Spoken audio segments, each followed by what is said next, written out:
Hello, my name is Dr. Paul Cottrell, and we are recording this on September 27th. I will be releasing this on all of my channels on YouTube, Brighteon, Bitchute, and Rumble. The links are in the description of this channel and all my channels. So please go to those channels, subscribe, make sure that you click the notification. You can also follow me on X and on GETTR. And if you like the content that I produce, please donate on my website, the-studio-reykjavik.com. You can donate through Stripe, PayPal, or buy me a coffee. You can also be a paid member to my Patreon channel or my new channel that I have on Substack. That way, you're supporting the work. The content is for free, but these are different modalities for you to be able to support the work that I do. You can also purchase my ebooks, get the supplements that are on my store, or even purchase the pulmonology and immunology modules that I have constructed so you can learn about those subjects. There's many ways to help support the work that I do. Please share the links and ask your social media to follow me. With that said, we're going to be playing a few different videos about different topics. The first one is Mamdani and the Democratic Party, and I'll comment on those. Please help support the work that I do by getting the great products that I offer. Throughout this video, I will tell you how to stack these products to slow down the aging process and to boost up your immune system. Please go to my store and get the great high-quality toothpaste. Get a few tubes of this toothpaste for your household. It has no fluoride. It has structural nanosilver. It'll whiten your teeth, freshen your breath, reduce inflammation at the gum line, help the health of your gum line. Super important. And it's very important to use during the fall and the winter to help neutralize. This fall and the winter season is going to be problematic, and you need to be prepared. So please get the toothpaste and be prepared. You can also get the Max 35 or the Cleanse.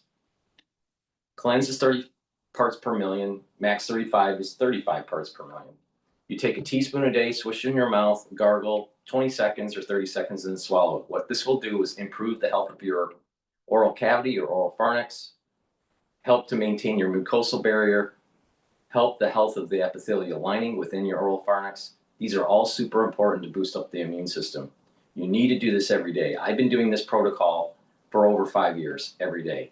If you're not feeling well or someone around you is not feeling well, take a tablespoon or two a day. Swish in your mouth, gargle 20, 30 seconds, and then swallow it. Once everything is back to normal, then go back to your maintenance dose. But to do this every day, get the Max 35 or the Cleanse and be prepared, especially for the fall and the winter. Use discount 5, you get $5 off any order. If you spend $100 or more, you get a free gift until supplies last.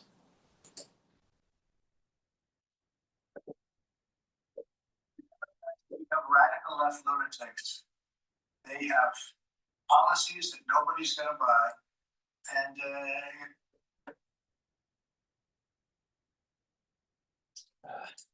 that's the communist fair. I think it's the greatest thing. I have to rewind this. My speaker is not Republican Party.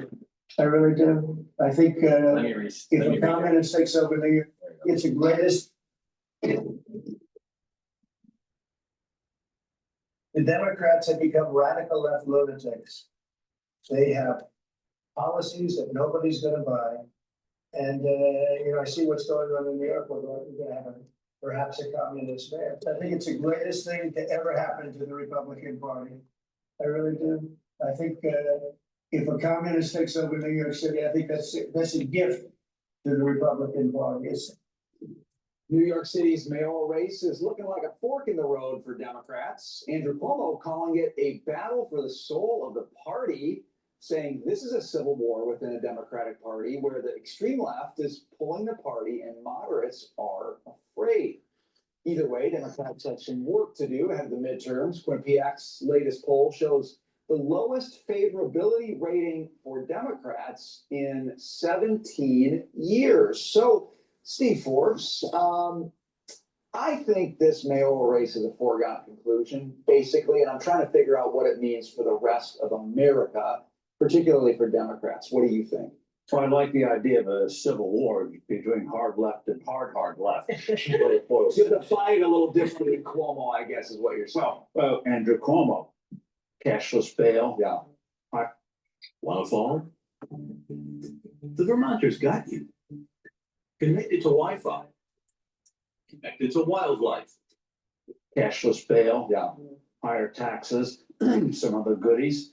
And now he's complaining. Mondani says $30 minimum wage. Cuomo says, oh, only 20. So that's a civil war? No, that's between Trotsky and Lenin. Only theologians are going to find real differences there. And so in terms of the Democratic Party, their whole strategy is what Carville said at the beginning. James Carville, who advised Bill Clinton back in the day, said, count on Trump. If he messes up, we can win as a protest party. But policies alone, no, that just drives people away. And you see it in New York City. President Trump is right. I hope his Sunday endorsement for Mondani will maybe give life to another candidate. We've talked about one who never gets mentioned, Joseph Fernandez. Yeah.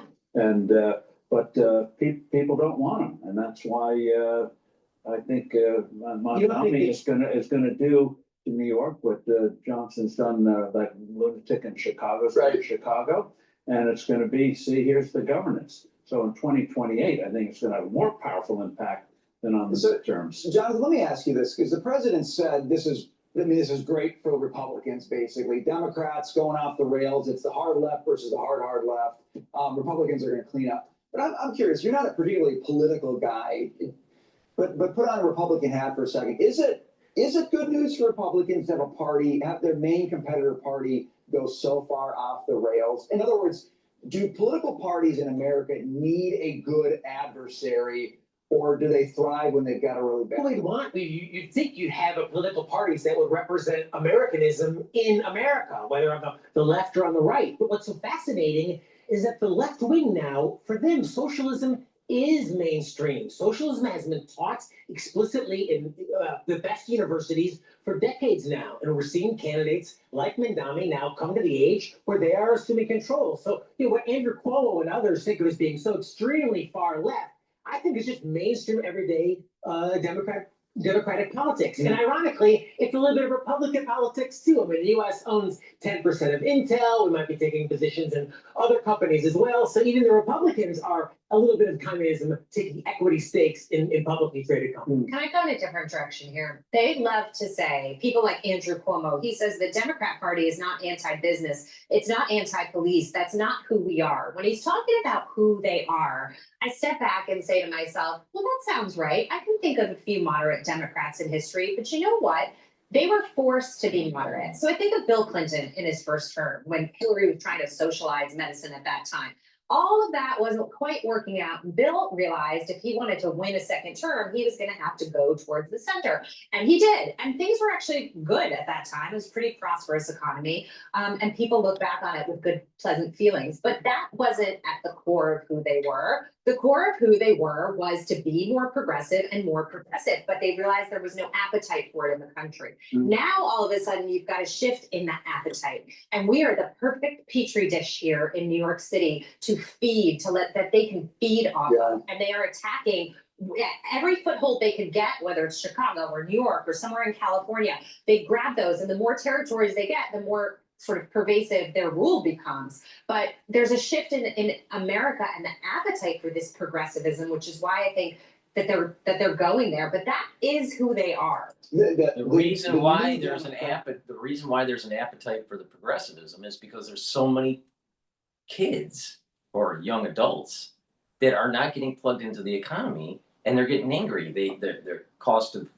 food is too high. The housing costs are too high. The job prospects are low. They have huge debts because they went to college and, followed the normal traditional track of getting plugged into the economy.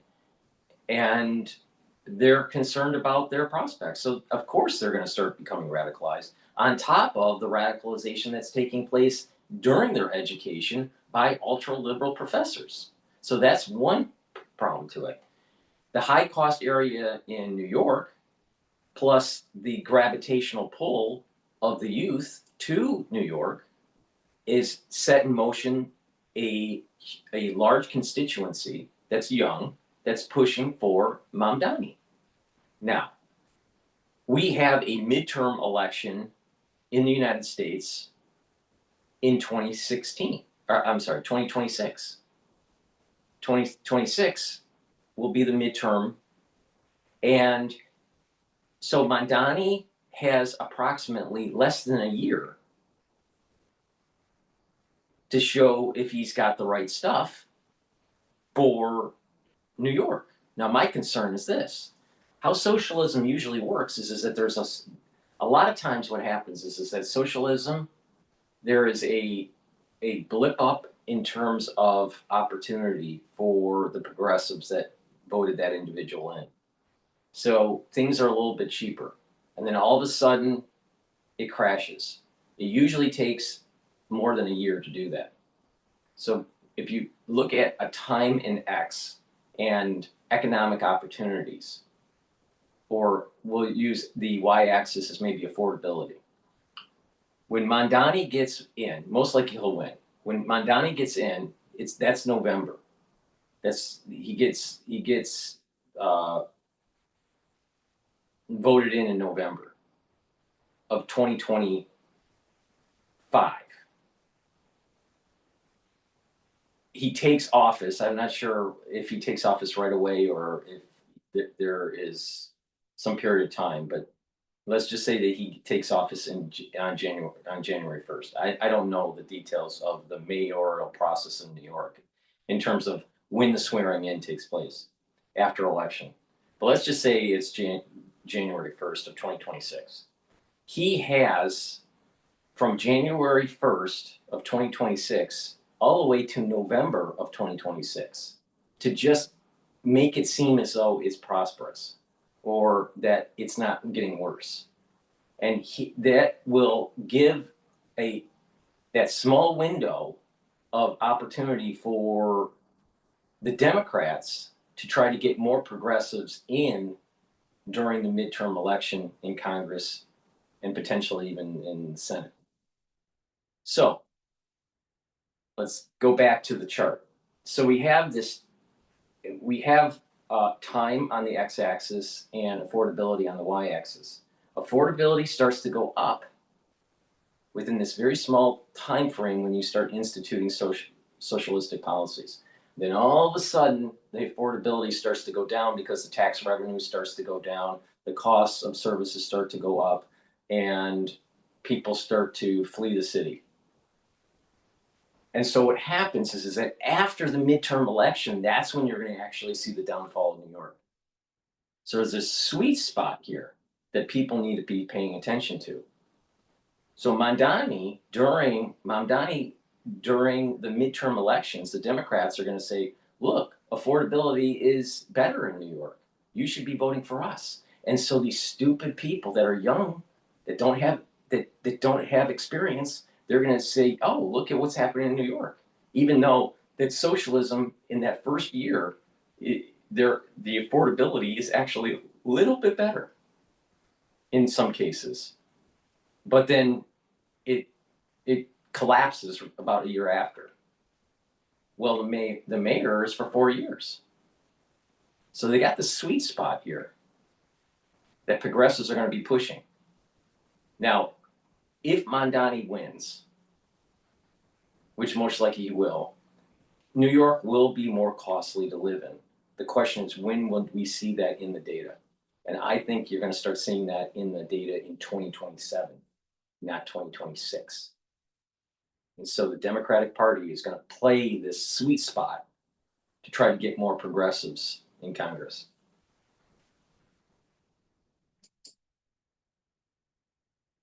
To the 90s were a product of getting shellacked Yeah. in the midterms by Newt Gingrich and Republicans and realizing we got to be something different. I don't know. Is that possible now, or has the ideology sunk in so deep? Well, you hit on something very important. Only after an election or several elections do you suddenly say, aha, we have to change. You know, back in the 1930s, Republicans should have had great progress against Franklin Roosevelt's failure in the New Deal, but the party was bereft just seems a bunch of guys who have created the Depression. They had nothing positive to offer. It wasn't until after the war they finally began to get their footings again. So the parties Democrats will eventually change, but only when they lose several elections. And that's why people always refer in the 80s to, Tip O'Neill, the Speaker of the House, Democrat, Ronald Reagan sitting down and cutting deals. That was because the Democrats got shellacked in the 1984 election. So a big tax cut bill passes in 1985, 97-3 in the Senate because of an election. So we have to rely on the voters. And I think the fact that Democrats are now clinging to cities like New York and Chicago, when you have red states doing very well, cutting taxes, people moving to the red states, I think people are voting with their feet. And eventually they'll do it at the polling booth, and then we'll have a more sane political system, I hope. Dagan. New York is an obvious city, in particular, is an obvious place for this to happen because we already have socialized medicine here. The city runs hospitals. Yeah, I keep saying that, but we talk about Medicare. New York City goes one further. New York State, just in the 2024-25 fiscal year, spiked its Medicaid funding by 21%, siphoning money off the federal government. Where are the loud voices and the shouting down in Washington from the Republican leaders about that? So it's not surprising it would happen here. However, and Lee Carter pointed this out the other day, Mondani is doing something that other Democrats aren't doing. He has identified the problems that people are and the pain people are feeling.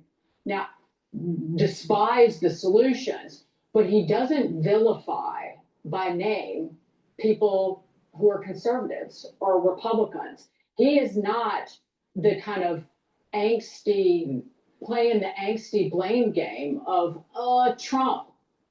He's not doing that. And he's not running from the socialist label either. That's what I'm saying. For young people now, being called a socialist, being called a communist is not a slur. They'd rather be called that than to be called a capitalist. But he's not doing what the mayor in Chicago is doing. And what literally every major Democrat is doing in terms of just bad guy. Well, we should be more honest, and the Democrats realize they can't do it by regulations anymore. Now they're going to try to be frontal about it, and they'll get some beachheads, but I don't think they're going to win America. Well, we'll see what it means for America to have an honest socialist potentially in New York City. It's a big problem. Mondani is going to win. The question also is that there's a dynamic in New York where city council could fight against the mayor. So if city council pushes back, these socialistic policies may not take hold. So there's other dynamics that are going on, and I'm not really sure, but I think that New York, there's a high probability that when Mondani gets in, that the city will cost more, the city will be less safe, and there will be further exodus of the city. Please go to my store, the-studio-reykjavik.com, and get the lavender, the peppermint, the charcoal tea tree, or the lemongrass structural nano silver soaps. Structural nano silver soaps. Get a few bars for your household, very high quality, and use them every day, but especially during the fall and winter. These are very high quality, and again, they're structural nano silver. Another great product that I have is zeolite. Zeolite is going to be able to bind to heavy metals, toxins, and chemicals. You're bombarded with tons of toxins in your food, in your water, in your air, even in the cleaning supplies from your house.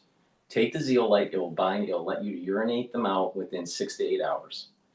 And by detoxifying your body regularly, your endocrine system and your immune system and your other organ systems will perform better. Your kidneys will perform better. Your liver will perform better. So please go to my store, the-studio-reykjavik.com, and get the zeolite. Take 3 small drops underneath your tongue. Drink it with filtered water. Take it every day. Now, let's talk about the foundational part of the protocol. The foundational part of the protocol is to take a probiotic. I have a veggie cap probiotic, or you can get a powdered probiotic. Either one, very high quality. I take the powders because it's just easier for me to take. Now, by taking a good probiotic, you're going to improve your gut biome, you're going to improve your metabolism, you're going to improve your energy absorption, you're going to improve your immune system in your gut, you're going to improve your skin. You're also going to improve brain function. You're going to be able to sleep better. You're going to get rid of brain fog. And by getting into those 3 to 5 cycles of REM sleep a night, you're going to be well rested. You're going to be detoxifying your central nervous system, consolidating memory. You're also improving the communication between your gut and your liver.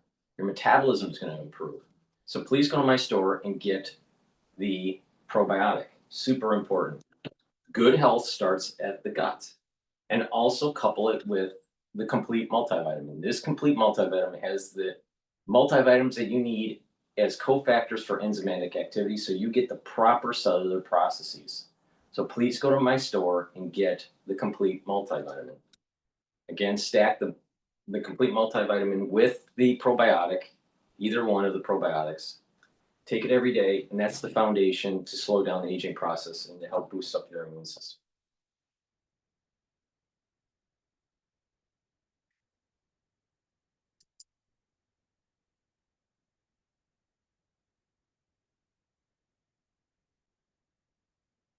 All right, let's see here. Let's listen about the nuclear facility that's starting to pop up in Iran again. Zero helps me take my business anywhere I want.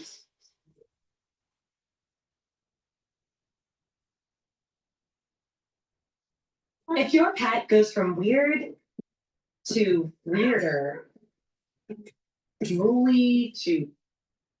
All right, welcome back to Live Now. I'm Austin Westfall. Let's head to the Middle East. Take a look at some of these images on your screen. We're hearing that there's new satellite images showing signs of construction work at 2 of Iran's key nuclear enrichment facilities. This comes 3 months after the U.S. and Israel struck multiple sites in the country. Andrea Stricker is here. She's a nuclear proliferation expert at the Foundation for the Defense of Democracies. Before we get into the news of the day, it's been, as I mentioned, just over 3 months since the U.S. struck Iran's facilities. There was confusion at the time about how far Iran's nuclear program was set back because of those strikes. Now that we're 3 months out, what's our level of clarity on how far their program was actually set back? Great to be with you, Austin. I think the assessment in general of how far Iran has been set back is coalescing around 2 years that it would take them to actually build a nuclear weapon at this point. And it could be quite longer. Israel and the United States did quite a bit of damage to, first, its ability to make enriched uranium fuel for nuclear weapons, and in effect entombing a lot of its assets underground in a lot of these destroyed sites.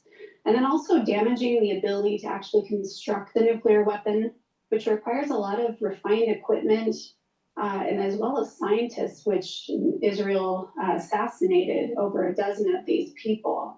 So I think that as the intelligence comes in, we'll know more. But we do need to keep an eye on some of these sites that the U.S. and Israel did not go after, such as this pickaxe facility in the mountains at the Natanz site. So these satellite images came out just over a week ago. I believe it was Maxar that had them. The Washington Post had an exclusive. For the folks watching at home, Andrea, they might not know what they're looking at. It can be tough to tell what we're looking at when we're looking at it from above. Just for some context, this was taken 8 days ago, and it shows a little bit of the work going on at the Natanz enrichment complex. What do these photos show us? What do you see when you look at the images on screen? What we're really seeing is continued construction work at the site. And the Post notes 3 signs of activity. That's work on the security perimeter, which is being fortified, and then spoils of material that are accumulating, as well as other signs that Iran is, in fact, continuing to fortify the tunnel entrances to this site. And just so folks understand, this site is deeply buried. It's around 100 meters below ground, so it's even deeper than the Fordow enrichment site, which if U.S. and Israel had tried to hit, U.S. likely did serious damage by using more than 12 bunker busting bombs against the site. And the new site, we've been concerned for a long time that this could be another enrichment plant. Now, Ron had said that they were planning to use the facility to assemble centrifuges, but there's really no reason to put centrifuges so deeply buried below ground unless you're really trying to protect something special. And so I think This is the reason why I keep on saying that Trump and Israel should have took the opportunity to decapitate the Ayatollah and to allow for the secular Iranians to have democracy. Decapitate the Ayatollah, have the IMF and the World Bank stabilize currency in the economy, get broad support by the UN to come in and allow for the flourishing of democracy through secularism in Iran and stop the theocratic regime. That's what should have happened, but Trump was afraid. And because Trump was afraid, we have this now. Trump was successful in trying to, destroy or degrade the nuclear capability of the Iranians. But the thing is that because the theocratic regime and the Ayatollah are still alive, that it's going to rear its head again. And Trump failed by not killing the Ayatollah. Because he's afraid. He was afraid. Well, now we're going to have to deal with this. This right here is happening because of a failed policy of Trump not going all the way. The same mistake that George Bush Sr. made when he didn't go all the way to Baghdad to kill Saddam Hussein during the Gulf War.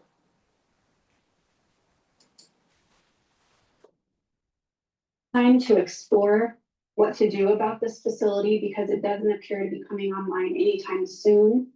And that could mean additional military strikes if necessary, or even covert operations. Those wouldn't have been necessary if this wouldn't have happened.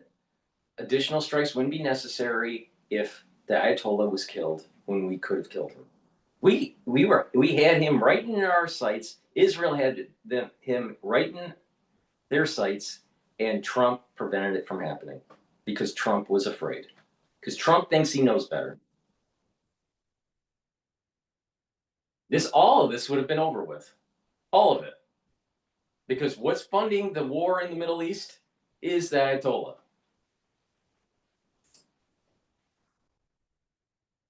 Or their assets on the ground. And certainly we're in a better position being years away from nukes that Iran could get to instead of just months from them having the bomb. Okay. Thanks to Let's say everything stays copacetic during Trump's administration, and he leaves office in January of 2029, and then all of a sudden something pops up again, and now we have a different type of president. Maybe it's J.D. Vance, maybe it's Rubio, maybe it's a Democrat, maybe it's Gavin Newsom. But I'll tell you what, I doubt that we'll have a president that's going to come as close as we had to be able to kill the Ayatollah and to stop all this bullshit. No. So this is kicking the can down the road. It's going to get worse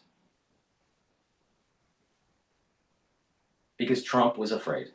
The sad thing is that future presidents are going to be even more afraid.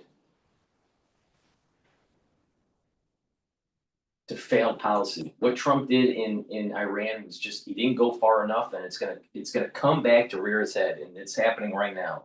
It's happening right now. You're seeing it playing out in real time.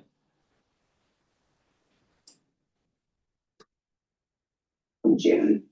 What is a spoil pile? It's essentially excavated dirt that would come up due to the pressure or from moving it from underground. And that suggests that there is ongoing construction.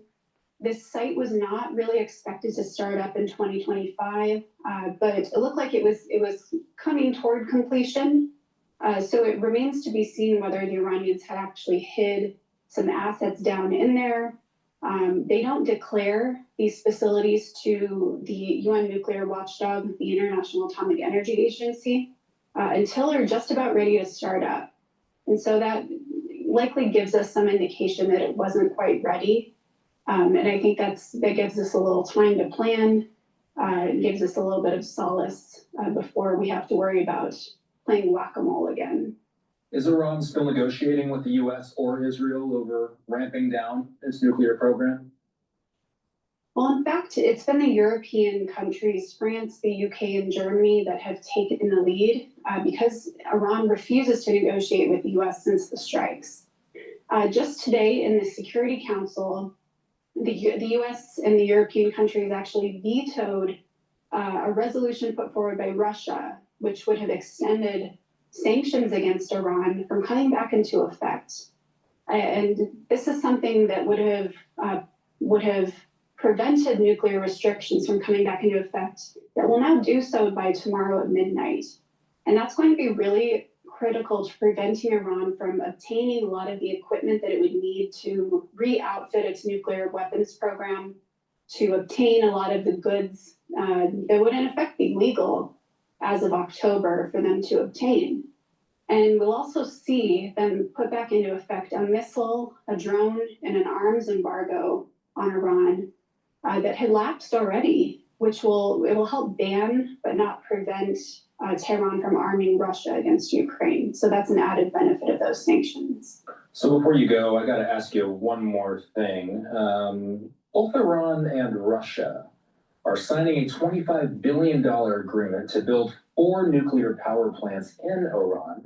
I know you and I normally keep to nuclear weapons, but did anything about this news set off your spidey senses for any reason?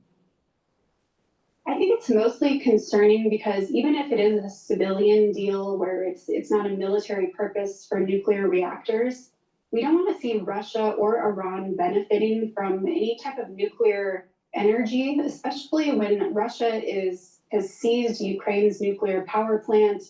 Its nuclear agency is actually helping arm the Kremlin with needed military goods for the war. And then it actually runs afoul of US sanctions against Iran to cooperate with any outside party, including Russia, on nuclear civil power. So we haven't seen either the Biden administration or the Trump administration enforce these US sanctions against nuclear cooperation with Iran. And that would be something that would be really key to deal both of those countries' damage. Andrea Stricker is a nuclear proliferation expert at the Foundation for the Defense of Democracies. Thanks. Thank you. All right, the time 10:18 in the nation's capital. Let's hit a quick commercial break. Much more to get to when we return. Motion Array is the extra hand you need to supercharge every video. All right, we're gonna go Each to, outfit has been lovingly crafted by industry-leading artists. Templates, motion graphics, footage, AI tools, and we're gonna go to Jacob Rees-Mogg, talking about totalitarian nature of ID cards. This is the ID card that's being proposed by Starmer in the UK to try to stop illegal immigration. The problem is that these ID cards are digital, and that it'll have the means for track and trace and have scope creep to curtail citizens. This is in the context of what I call the Biopatriot Act, where money will be digitized, tied to a ID. Your medical records will be on the ID. Your employment history will be on the ID. You'll have a genome sequence on the ID. And if you are a dissident, because money will be all electronic and tracked through a blockchain, that if you're a dissident, they can shut you down. And so it's a surveillance type of technology. Something that, and especially if you put it and you couple it with AI, where it does predictive analysis, it may you may fall into a minority report kind of situation where the system predicts that you'll be a bad person against the state and therefore holds you accountable. So this is a dangerous path to take. So let's listen to Jacob. about this digital ID.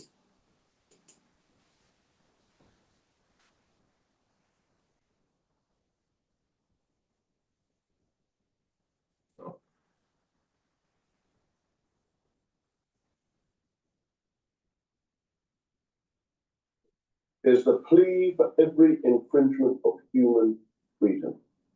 It is the plea of tyrants. It is the creed of slaves. Those are the words of William Pitt the Younger, which is why I've got his bust next to me today whilst I do this video, because necessity is the argument behind ID cards, and it is the creed of slaves. It is something that only an overmighty government would want to do, and it fundamentally changes the relationship between the governed and the governing. I also have with me two of my favourite books from the library, both by Sir John Fortescue, the 15th century political writer and chancellor. The first is a learned commendation of the political laws of England, and the second is Fortescue on monarchy. Why are these books important? Well, they explain the relationship between the ruler and the ruled in England and in France. And these differences have continued, have cascaded down the centuries, and are why we and the French have a different concept, a different understanding of freedom, to which an ID card is fundamentally antithetic. But let me start with the reason the government has used for wanting ID cards. The government wants ID cards because it thinks it will stop illegal immigration. This is not true. Just put yourself in the position of a visa overstay. You've got a job, you've been working for below the minimum wage for some time, you know that you're living here illegally, you're worried that at some point the authorities may catch up with you. Do you suddenly then decide, suddenly come to your senses and say, well, actually, I've got to have digital ID, therefore I'm going to work legally? This makes no sense at all because the current laws are very clear. Employers have to check that people have the right to work here legally. They've already failed to do so when they're employing somebody who is here illegally, a visa overstayer. And therefore they are quite content to continue to do so and to do so again in future. People are already taking a risk. They're already failing to meet the compliance that the law requires. Every so often firms are fined for this, but they find it worth their while for the low wages they can pay to employ these people, and the workers think it's better to be in this country on a low wage than to be in their own country. They are economic migrants trying to make a better living here, but doing so illegally. Identity cards will make no difference. What about if instead of being a visa overstayer, you're actually somebody who's come over on a small boat? There you are, you're in France, paid thousands of pounds for people's smuggler. You're about to get on the boat into that dinghy to cross the channel, and suddenly you hear there'll be a digital ID card, and you say, oh, woe is me, I'll actually now stay in France. This is just nonsense. But those people who've already decided to make that journey will continue. They know they're breaking the law. They've already broken countless laws trying to get here. Do you think that chap who pretended he was 17 when he was 23 would suddenly be deterred by being told he had to have a digital ID card? So the argument for it is untrue, and the change in our relationship with the state is fundamental. One of our great freedoms in this country, and this is what Fortescue explains, is that the King of England is under the law, not the law. Whereas in France, the King of France is the law. And this has continued down the ages, that the continental system has a very powerful state, and the English, now British, now UK-ish, if you prefer, system does not. In our country, you have always been free to do anything that is not specifically prohibited by law. On the continent, the general principle is the opposite, that you're only allowed to do that which you are specifically permitted to do. And therefore, you have a culture of showing your papers. Why? To show that you're allowed to be there, you're allowed to do it. Here, that's not true. But when you stay in a continental hotel and they ask for your passport, why do they do that? because in many continental countries, they have to tell the police who is staying with them. In this country, if you stay in a hotel, they don't have to tell anybody. You have to register on the electoral roll, but you don't then have to spend every night of the year where you are registered. And if you go somewhere else, even if you go somewhere else for months, as long as you're registered at your primary residence, somewhere else you would call home, you do not have to tell the police or any authority that you have moved. And this is fundamental to our freedom. We are free to go about this country as long as we are obeying the law without any interference from the police. This is not true on the continent. The police are entitled to stop you and ask you to show your papers. This is something that we have fought against, that we have been against as a nation for hundreds of years, because we believe we should be entitled to have the state as our servant, not as our master, the king equally beneath the law as we are, that common law principle. And the timing of this coming from Labour is appalling. It's appalling on two grounds. First of all, it's appalling because it's being done by a desperately unpopular government in the hope of regaining some popularity. It is a desperate move, but it is a clear socialist move. The socialists have always believed that the interests of the state should be put first. That's what they have done every time they've been in government. Why did Tony Blair want to introduce ID cards? He wanted control. He wanted a continental style of government. Why did Labour not abolish identity cards immediately after the war? Why did it take the Conservatives to do that? It was because they like control of our lives. They believe that they can lead our lives for us better than we can do it for ourselves.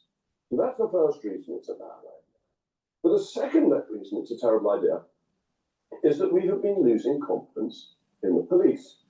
Peer-like principle that the police are us and we are the police has fallen out of fashion because the police have been policing freedom of speech.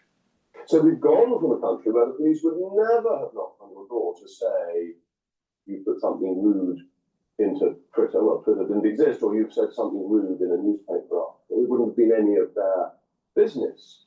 To one where the police are routinely knocking on people's doors, asking them about what they have said and what they have thought, even arresting people for praying.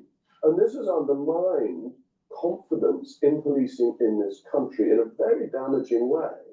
And at this point, to give power to that same police to say, who are you, is such an important change in how we live and how we operate with the state. It will make the relationship between the citizen and the police much harder, because instead of seeing an amiable person who is on our side, we're seeing somebody who may say, where are you going? What are you doing? Show me your papers. It's fundamentally wrong. H.A.P. Taylor could write that before the First World War, as you went about this great country of ours, you had no interaction with the state other probably than the post office. That you never had to show your papers, show who you were, feel that you were involved with a state that was overmighty. The state was the watchkeeper state. It allowed people to get on with their lives. Now, increasingly, the state is involved in our lives and therefore feels it's entitled to tell us what to do. And the identity card is the absolute epitome of this, of power being taken. Yeah. And historically, it is the totalitarian, arbitrary state that wants to know your movements, wants to restrict your movements, even if that restriction is only and the differences that we have today is the technology, the tracking technology, because of blockchain, the ability to digitize all of the currency, the ability to use AI for predictive analysis. They didn't have that right after World War II.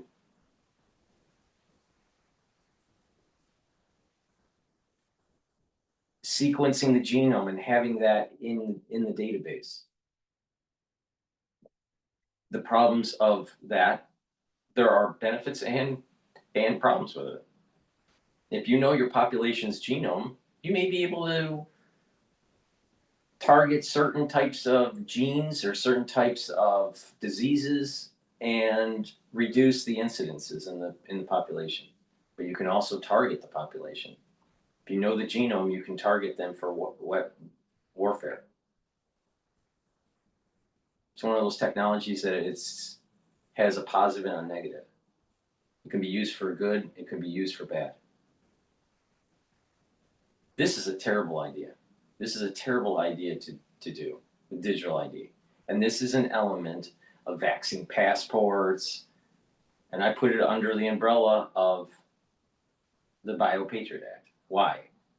You create a crisis, in this case it's the immigration crisis, to usher in an ID system. What happened right after 9/11? There was a broad swath of powers that were given to the national security state to erode constitutional freedoms.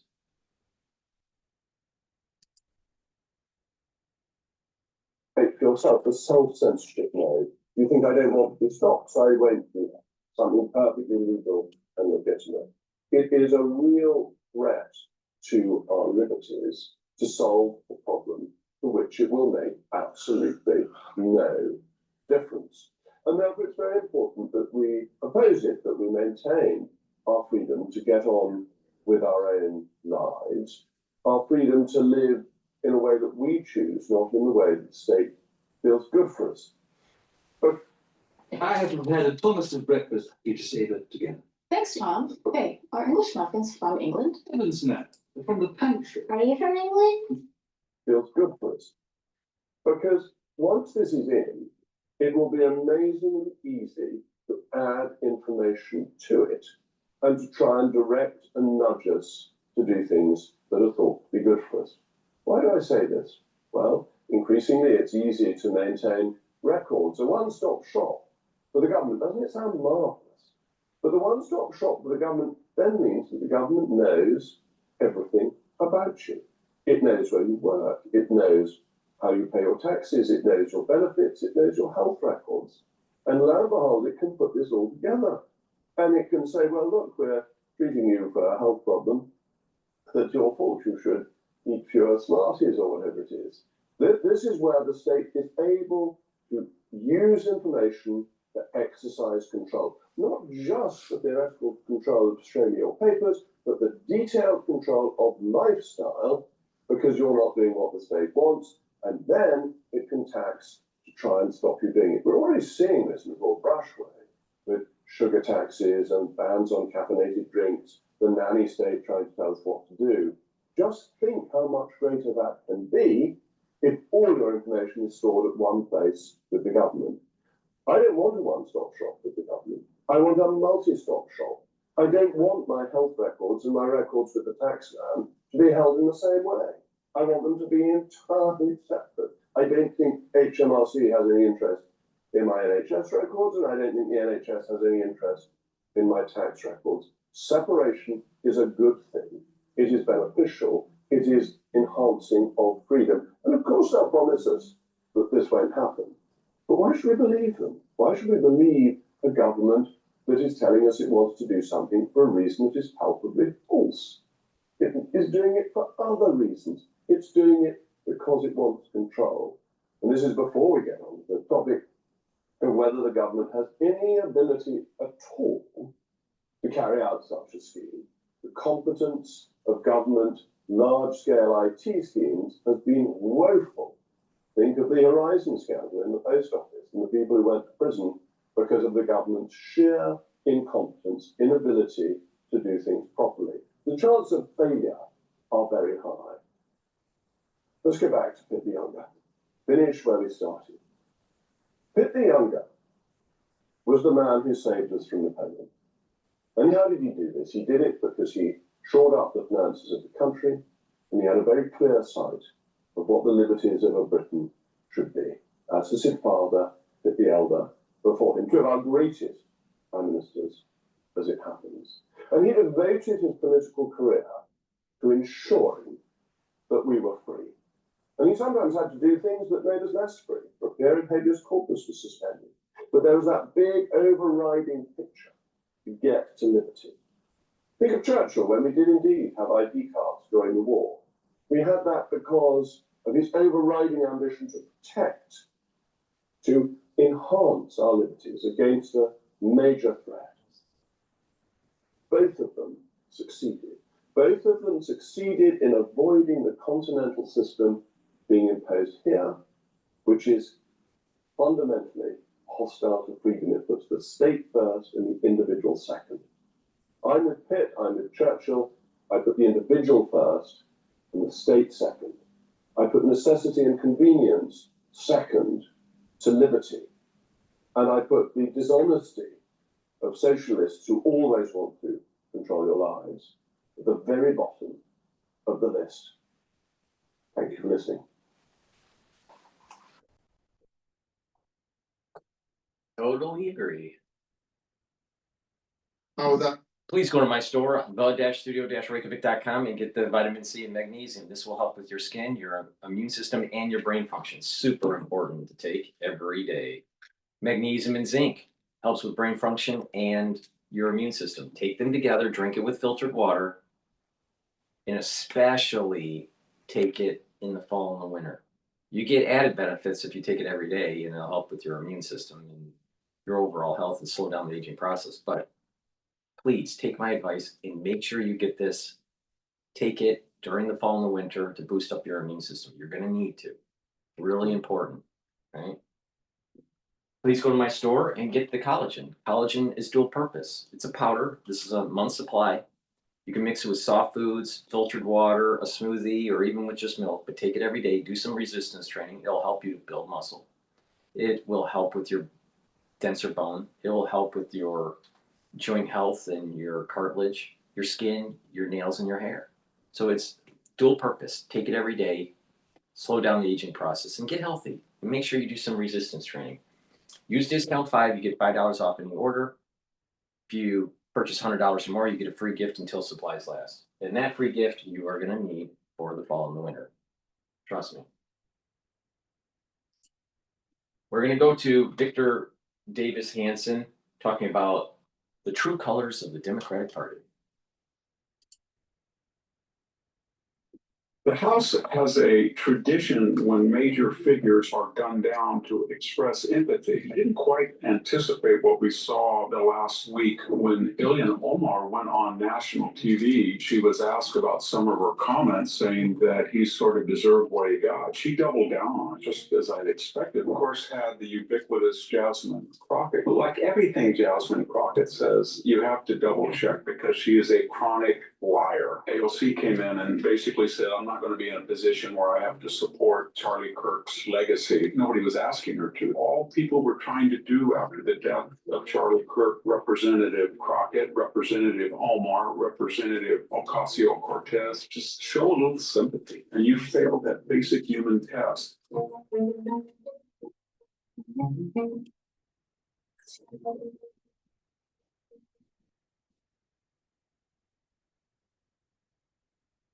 Hello, this is Victor Davis Hanson for the Daily Signal.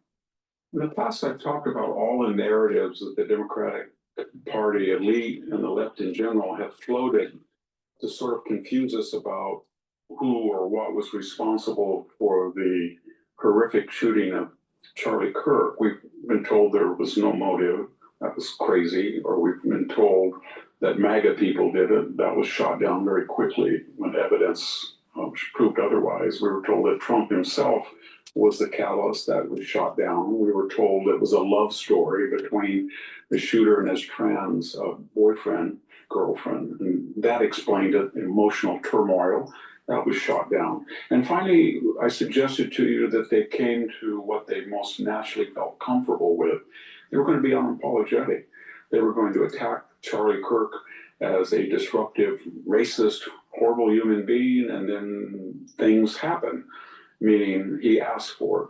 I didn't quite anticipate what we saw the last week when Ilhan Omar went on national TV, and when she was asked about some of her comments, saying that he sort of deserved what he got, she doubled down on it, just as I'd expected, but I didn't think she would do it to that degree of vehemence. She said that he was a racist and that he, every day of his life, had been espousing hatred for groups such as herself. AOC tried to top that, and she said that AOC came in, and there's sort of a rivalry, remember, among members of the squad. So she was obviously thinking, how do I how can I gross out Ilhan Omar by coming up with my own exegesis that is even more heartless and mean? And she did. She basically said, I'm not going to be in a position where I have to support Charlie Kirk's legacy. Nobody was asking her to. They were just asking her, with other members of Congress, to express their sympathies for his family and a memorial vote of remembrance. And then we, of course, had the ubiquitous Jasmine Crockett. She came on national news, and she said that she was really upset because the House had voted for this formal declaration of remembrance for and commemoration for Charlie Kirk. And then she said she was really angry because, in her view, there were only 2 Caucasians. I haven't heard that word for the Russian caucus in a long time. It's sort of been relegated to the dustbin. She's used the word, or Ilhan Omar used the word dustbin, but in this case, it's apt. It's kind of has the same fossilized, anachronistic sound as Negro does and Caucasian, but she used it nevertheless. And she said only 2. But like everything Jasmine Crockett says, you have to double check because she is a chronic liar.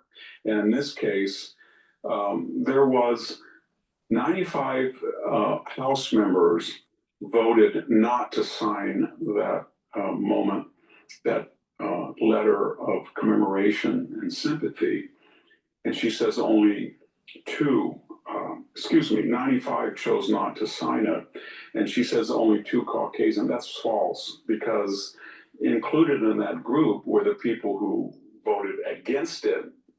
And she may mean that applied to those who voted against it. But there was a greater number that never showed up by intent or voted present. You add them all together, Representative Crockett, there was 118 House members who said, Hi, how are you? Heather found out my Widowmaker was 97% stocked up.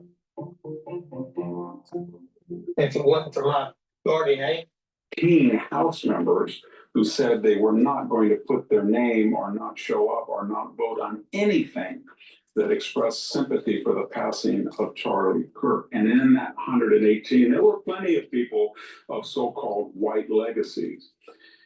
But here's the point.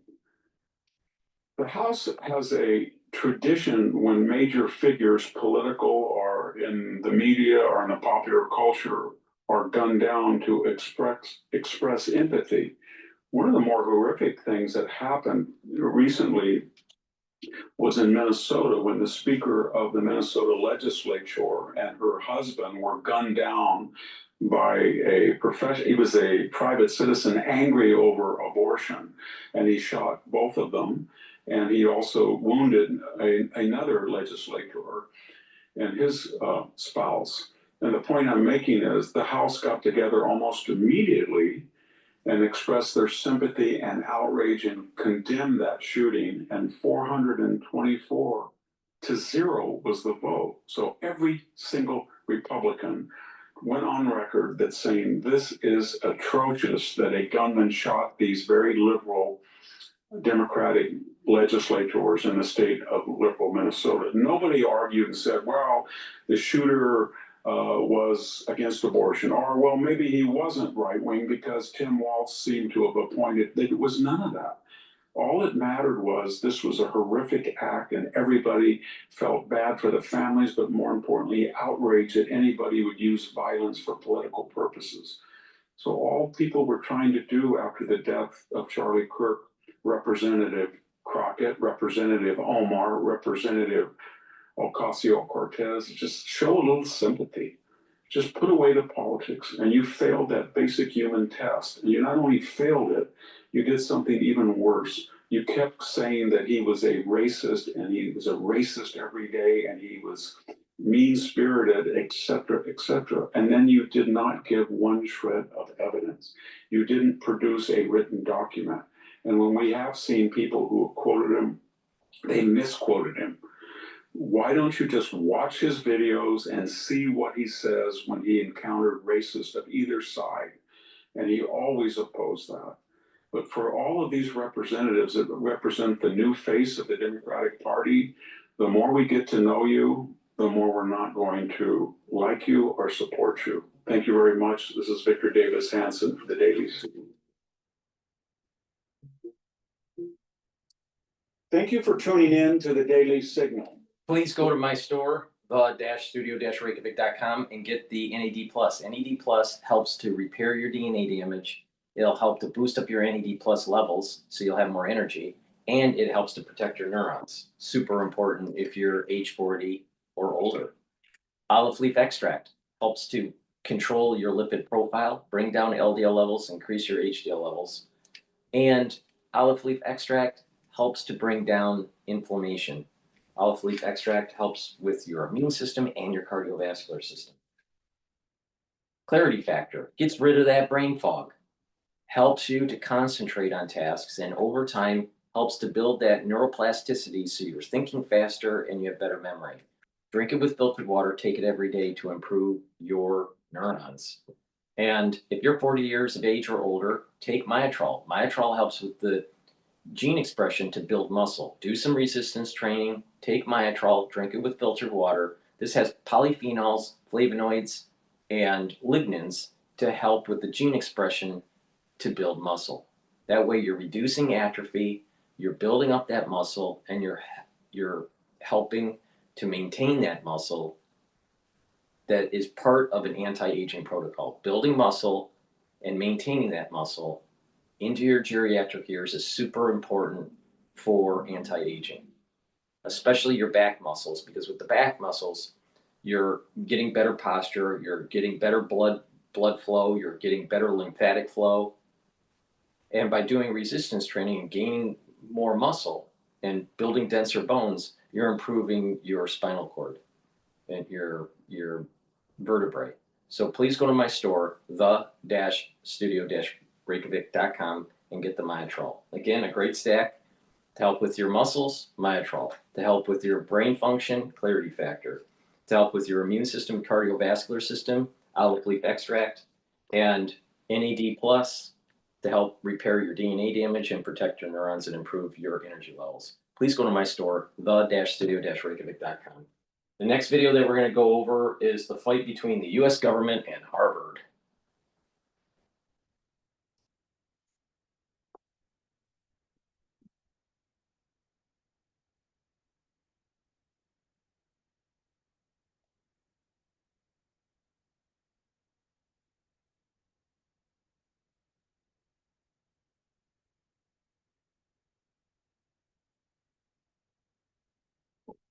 Harvard, mighty symbol of America's faith and education. Harvard is simply the most influential of US private universities. There was this deep sense of polarization after Uber 7. It was a very difficult time. I was very worried. Organizing felt worthwhile. I definitely lost friends because they discovered that I have certain beliefs. I was walking back to my dorm one Friday afternoon and I just hear like chanting. Every time we walk somewhere, we get followed. The problem is much deeper than anti-Semitism. They're turning our students into communists and terrorists. I would have my information be put on the box and say, having death threats against me. Something has gone terribly wrong with America's institutions. There should have been a sharp response from the university's leadership, and instead there was next to none. In politics, when you find someone in a dilemma, that's the moment where you can attack. The Trump administration is taking aim at Harvard University. When they come for one of us, they're coming for every single one. Trump administration announcing a freeze of more than $2 billion to promise U.S. government funding. That money just stopped. When universities become dependent on the government for money, it tends not to end well. It's part of a larger trend. Civil society begins to give in to authoritarian demands, you lose your democracy. A monument to the universal ideal of education. The damage that has done this is a political assault. They're right. And they're going to go big. When too much work bogs you down, Asana helps you handle it. That's because Asana is where humans and AI coordinate work together.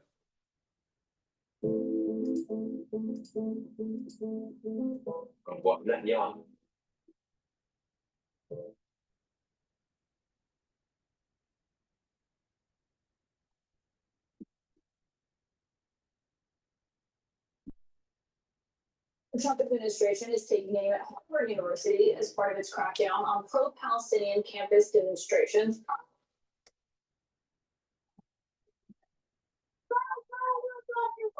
We're turning our students into communists and terrorists. We're the elitist of the elite. They're the wokest of the woke. Why are we spending $9 billion with them when they couldn't protect Jewish students?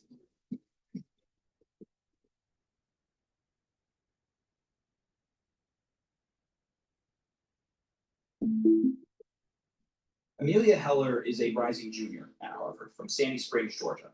The daughter of a rabbi who graduated from Harvard, she grew up with her sights set on the university and became the first student from her high school to attend. If there's two teams and one's Harvard and one's the Jews, it's like, I'm both. We're in Jerusalem and we went to the Kotel, the Western Wall. It's traditional to write notes to put inside. And so Amelia was going into first grade. And so she's writing in her little Barbie notebook. She said, well, I'm writing, I want my family to be healthy. I want to have my friends in my class, and I want to go to Harvard. I'm currently the president of Harvard Hillel, which is one of the big Jewish organizations on campus. It's very hard to be Jewish alone. You really need a community. So good to see you. So I'm a Palestinian. My family is from the occupied West Bank. My parents made sure that Palestine was something that I would see like every single day. So I got involved with PSC freshman year, the Palestine Solidarity Committee. This is a Star of David necklace. I got it in Israel when I was 5. I think I had a much more solid Jewish community before coming to college. I went to Hillel, I think, a few times my freshman year, but didn't always feel welcome there. I think in large part because I don't look stereotypically Jewish. The first few weeks of my sophomore year, it was all going pretty smoothly. October 7th, I was up really late working on a paper, and I saw the first news blast. We've been getting reports of warning sirens going across Israel. I woke up and my phone was blowing up. We're also hearing reports of a festival that was attacked. The Prime Minister said, we are at war. I was very worried. Listen, you could pay for a streaming app and a music app, or just get YouTube Premium for $13.99, which gives you both. Now you got to remember when this all happened on October 7th of 2023, and it went into 2024, and we were listening to John Mearsheimer,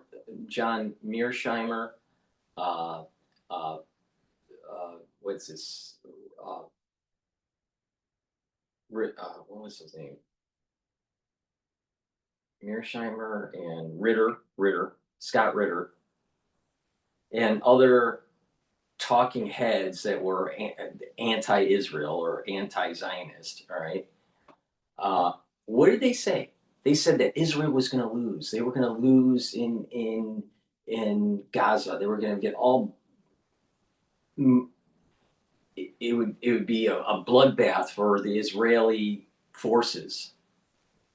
They also said that Hezbollah was going to knock out the northern area of Israel, and that this two-front war was not going to be sustainable for Israel. And what happened? All right, I've been sticking to my guns the whole time about this. All right, you know, so the Israelis showed that in the last 2 years that you can knock out Hezbollah, and you can knock out Hamas, and you can knock out Iran. Scott Ritter, Mearsheimer didn't think that could happen. Did not think that could happen, but it did. Now it's not over, and nor will it stop. It will continue. It will continue. The West Bank will be annexed. There's no way the Israelis are going to stop. There is no two-state solution anymore. The two-state solution is done. It's done. Now, people that are intellectual and want to use the UN and think that, you know, having some sort of recognition of the Palestinian state by the UK and the French and the Australians or blah, blah, blah means anything. It doesn't. Because they could do the same thing and say, well, the UK recognizes Mexico and part of the Mexican territory should be including Texas. Just because they recognize that doesn't mean that the United States should allow it.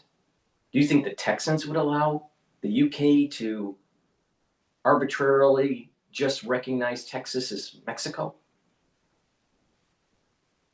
What would the Texans do? What do you think Americans would do? How's that any different? So, the point I'm making here is that a lot of the military experts were completely dead wrong. The Israelis knocked out Hezbollah, knocked out Hamas, knocked out Iran. Now, the Iranians, the theocratic regime in Iran hasn't been fully knocked out. But that was because, not that they couldn't do it, but because Trump was afraid to do it. Totally different issue there. Totally different. So all these experts like Scott Ritter and Mearsheimer, oh, Israel's going to fail on the battlefield. Israel's going to fail. Did they? Have you seen an aerial view of Gaza? Can you say that the Gazans are winning? Do you think Hamas is winning this?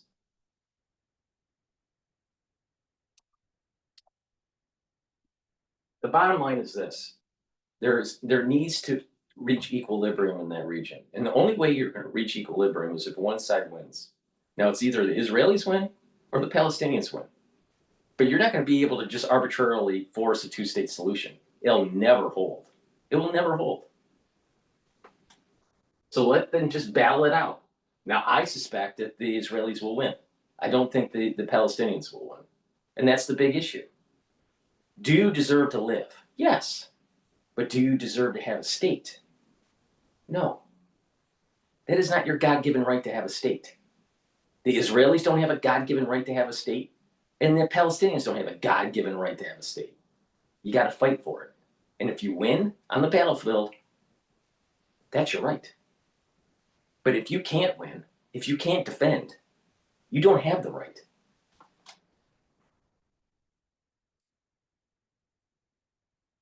Right. So the week after October 7th, I walked into Harvard Hillel seeking Jewish community. I was also really interested in some sort of joint vigil between Hillel and our Palestine Solidarity Committee and was immediately shot down. It was a very difficult time just watching videos of people of my own being absolutely slaughtered or being terrified over my family living in the West Bank. Definitely organizing felt worthwhile. I think the first time all of the anti-Semitism and anti-Zionism reared its head was the statement.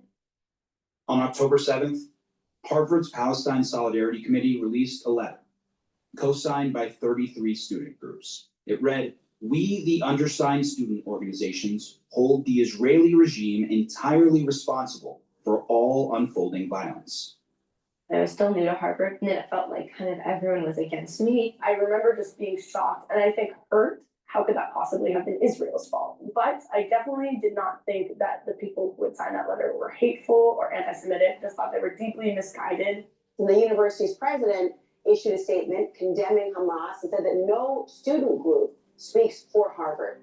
A bunch of student leaders came forward saying they regret signing it. They only I think regret. once the word's out, you can't take it back.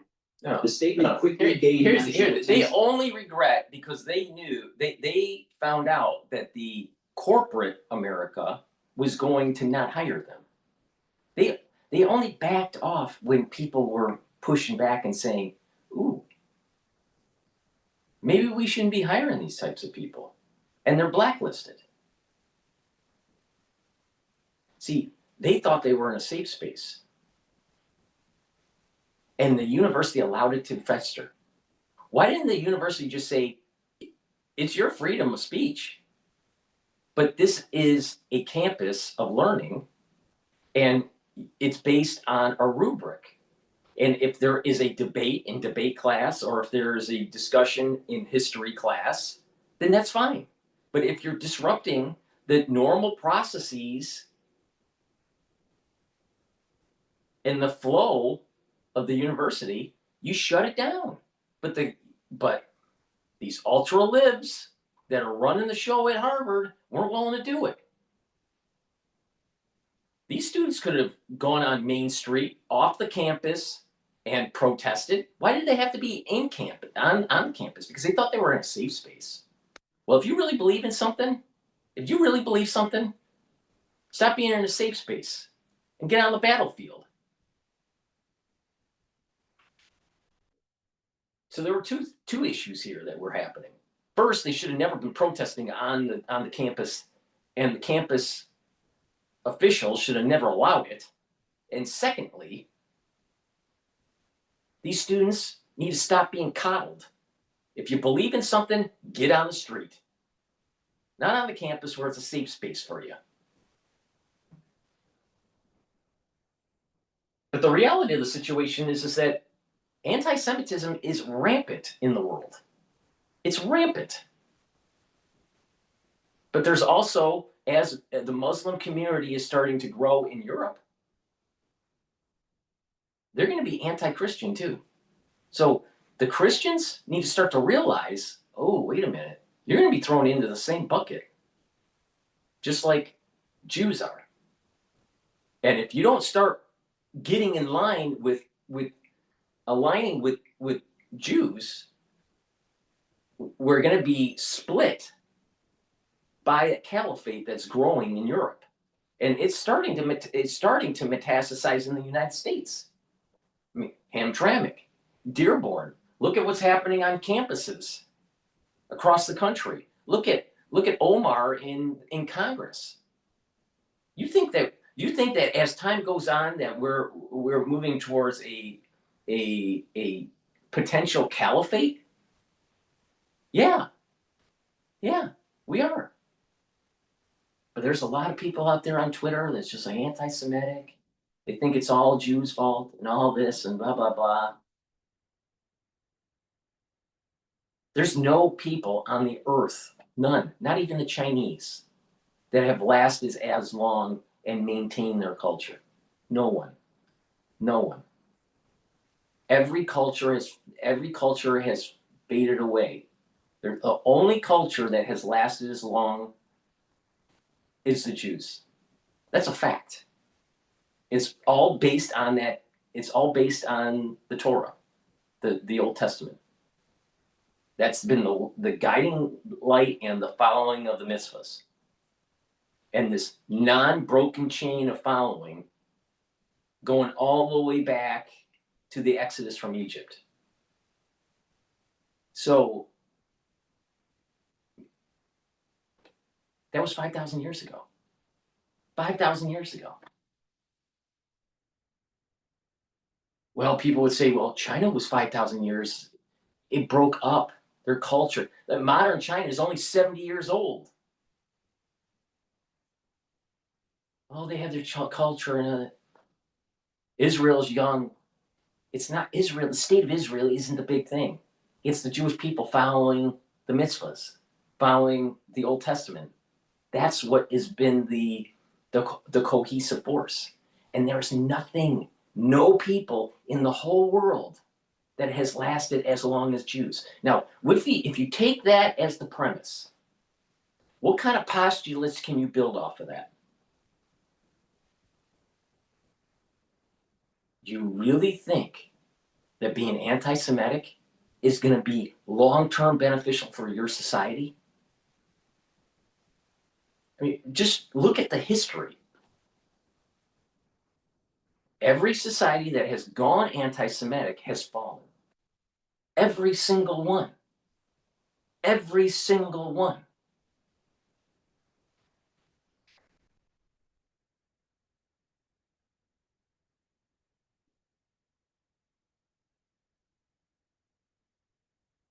And Bill Ackman is saying, look, we ain't gonna hire you. Let's say to all the donors, close your checkbooks. Yep. And the donors teamed up and sent this truck to campus.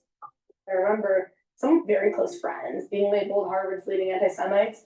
And I think in that moment, I knew something was deeply wrong. I would have my information be put on the doxing website, having death threats against me. I mean, when you see so many attacks happening, students being chased with knives, having alcohol being poured on their faces for wearing a keffiyeh, being called terrorist. 2 reports from Harvard found that nearly half of Muslim students who responded felt physically unsafe on campus during the 2023 school year. Jewish students reported similar fears.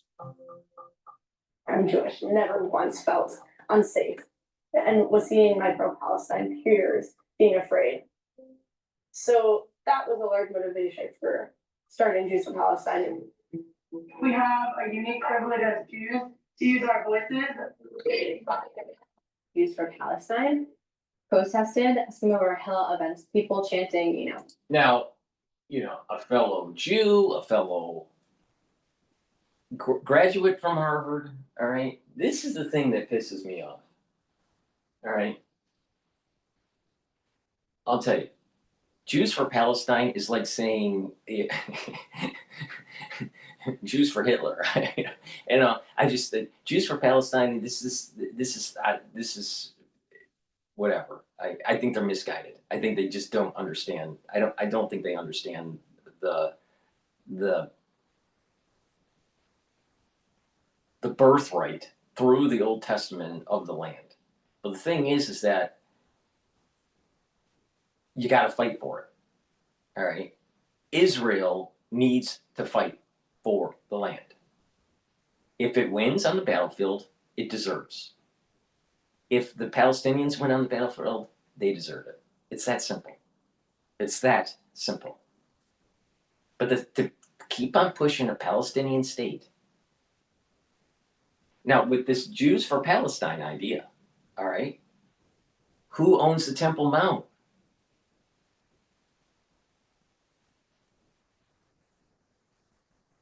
The mosque? Is it the Muslims? I mean, you got to remember, it was the failure of the Crusades that got us into this problem.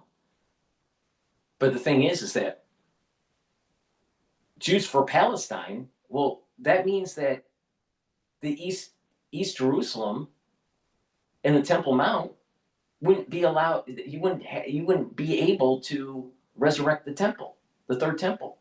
So Jews for Palestine, really, if you go to the core of it, is antithetical to actually what Maimonides said was going to happen with the third temple. So if you have a red heifer and you do the ritual slaughtering, and you start purifying the vessels for the temple, but the Muslims own the Temple Mount, what do? How are the Jews going to build the temple? So to the core of her belief, Jews for Palestine means you can't build the temple. Oh, let that sink in, really. There are groups of Jews, there are groups of Christians, and there's definitely Muslims that don't want the Temple Mount. Now, they're for different reasons. The Muslims are going to lose the hegemonic power in the Middle East when that temple is rebooted. And believe me, there's only one group of people that can do it. It's Jews. And it's not just normal Jews. It's Kohanim. Only the Kohanim. Only the priests. No other Jew can do it. No matter how smart, how rich, it's the Kohanim. No one else on earth can do it.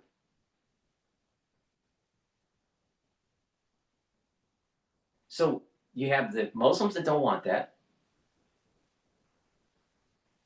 because they know that they lose hegemonic power and that there would be a rising up of the Jewish faith within the Middle East. And Islam would take a second fiddle, be second fiddle to it. They know that.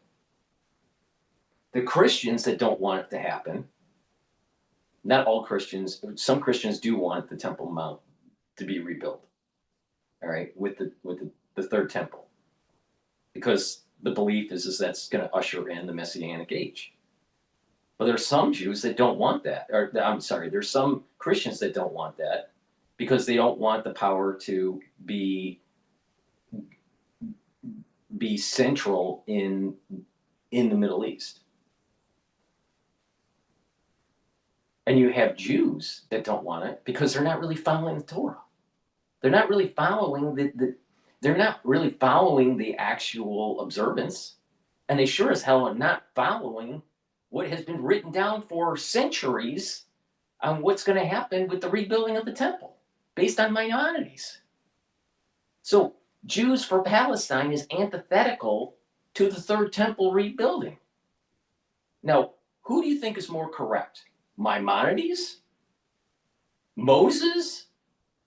Do you think that the Old Testament and the Book of Prophets is more accurate, or someone living in 2025 saying Jews for Palestine? Who do you think is more accurate? My bet's on Maimonides. My bet's on Moses.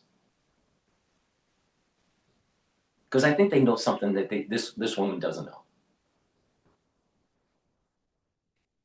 Jews for Palestine is antithetical to the third temple. And this gets to the core of the problem. You have a group of people, you have half of the Jews don't want the Messianic age and want to be culturally Jewish. And then you have another group of people that are following the edicts of the Torah. It's that simple. It's that simple, and it's obvious she's not following it. Jews for Palestine is antithetical to the third temple being rebuilt.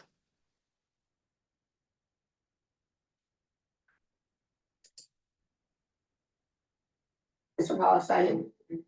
We have a unique privilege as Jews to use our voices. Okay. For Palestine. Now, Protested this really similar pisses me to off. events. People This get- part, this is what I really wanted to get to here. All right, now let's watch what happens here. Use our voices. Okay. Used for Palestine. All right. That's John Harvard. All right. You know, there's lots of people that touch the foot of John Harvard that never have gone to Harvard, never graduated from Harvard. They touch the foot. You're not supposed to touch the foot unless you actually graduated from Harvard. It's that simple, right? So if you touch the foot and you haven't graduated from Harvard, you're just a wannabe. All right. Secondly, the flag, the American flag. Now you got to remember the history of Harvard. There's lots of memorials: Civil War, World War I, World War II. I believe there's also a Korean War memorial on campus, but I'd have to double check on that fact. But definitely World War I, World War II, and the Civil War.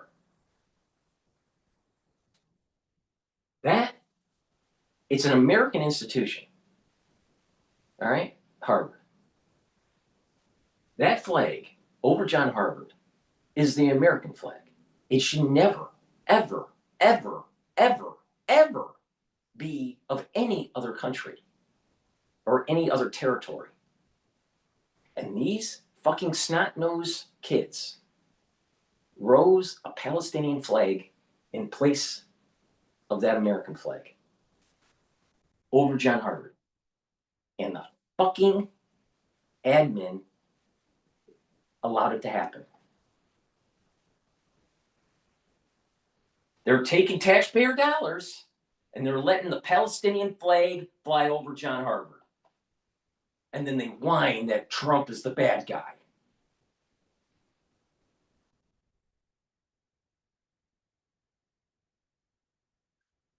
Trump should have said this: for every second that the Palestinian flag was in place of the American flag during the encampment, that for every second it would have been $1 million taken away from the grants to Harvard. And just count the number of seconds. That's what, if I was president, that's what I would have done. Because the Harvard University needs to wake up and say it's not a global university, even though it has lots of global students. It's an American university. And it's heavily subsidized by American taxpaying dollars.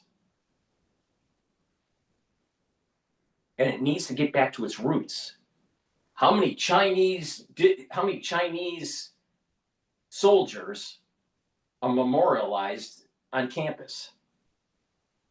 What about Palestinians? What about Nazis? What about Russians? What about the Soviet Union? No. They're American. They're American that are memorialized. Fighting those really big wars that really changed the course of history.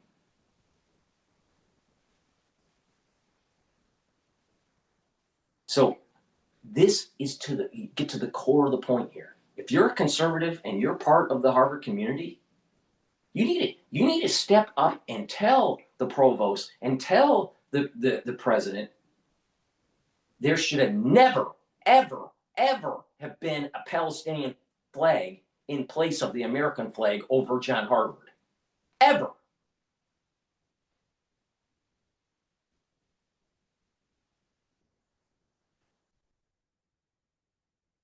That's just Harvard. Now put it in the context of Jews for Palestine. Believe me, in the big scheme of things, compared to the Temple Mount, Harvard's nothing. Nothing. And it will end up being dust. The third temple being rebuilt is big. It's like one of the biggest events of mankind. We've had big events in human history. But this, the building of the temple, rebuilding of the temple, will be the biggest event.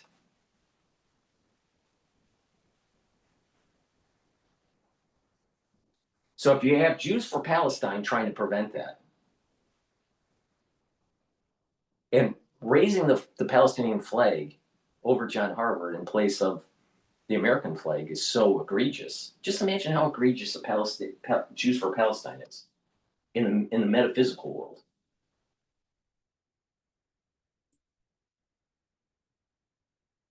Protested some of our Hill events, people chanting, if you go to Harvard Hill, you support genocide, things like that. But it's their right to protest, but it's just very difficult.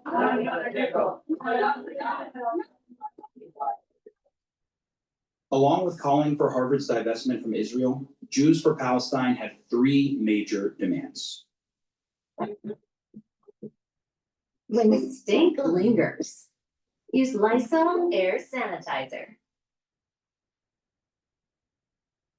My biggest, wildest dream is to be a scientist, a mechanical engineer, a hair trauma surgeon, research biologist, an entrepreneur, a physicist, a chemist, and a soccer player. Wants to be leader, hopefully CEO. Alan White kids.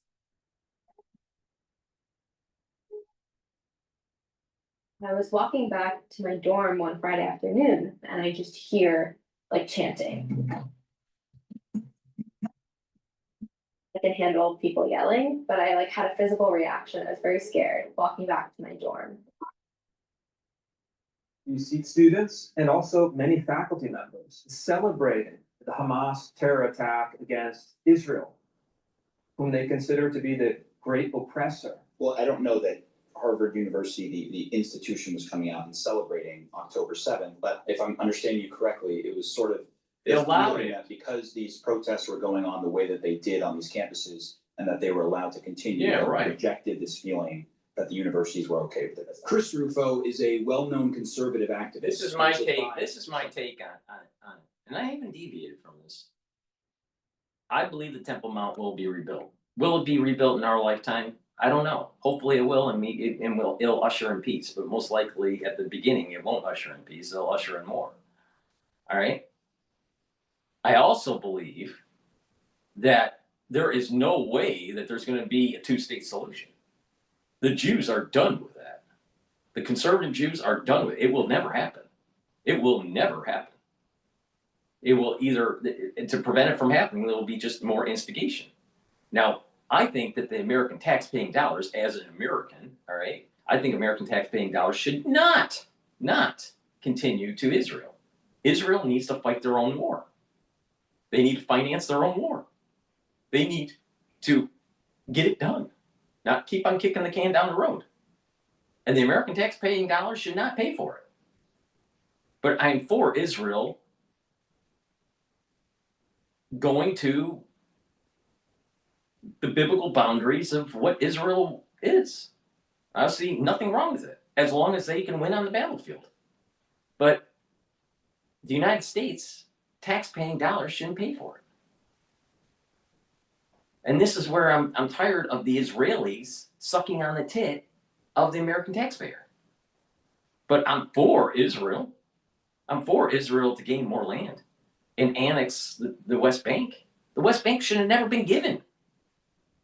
The Sinai Peninsula should have never been given back to, as a peace deal to Egypt. The Jordanians should be taking in the Palestinians because the Jordanians are Palestinians. Or I should say the Palestinians are Jordanians. So the reality of the situation is this. Israel needs to finance their own war. But I'm for Israel to take more land. And it makes zero sense that if you're a Jew for Palestine, that means that you aren't for the rebuilding of the temple. Because those two concepts can't work together. Because the Palestinians have the ownership of the Temple Mount right now.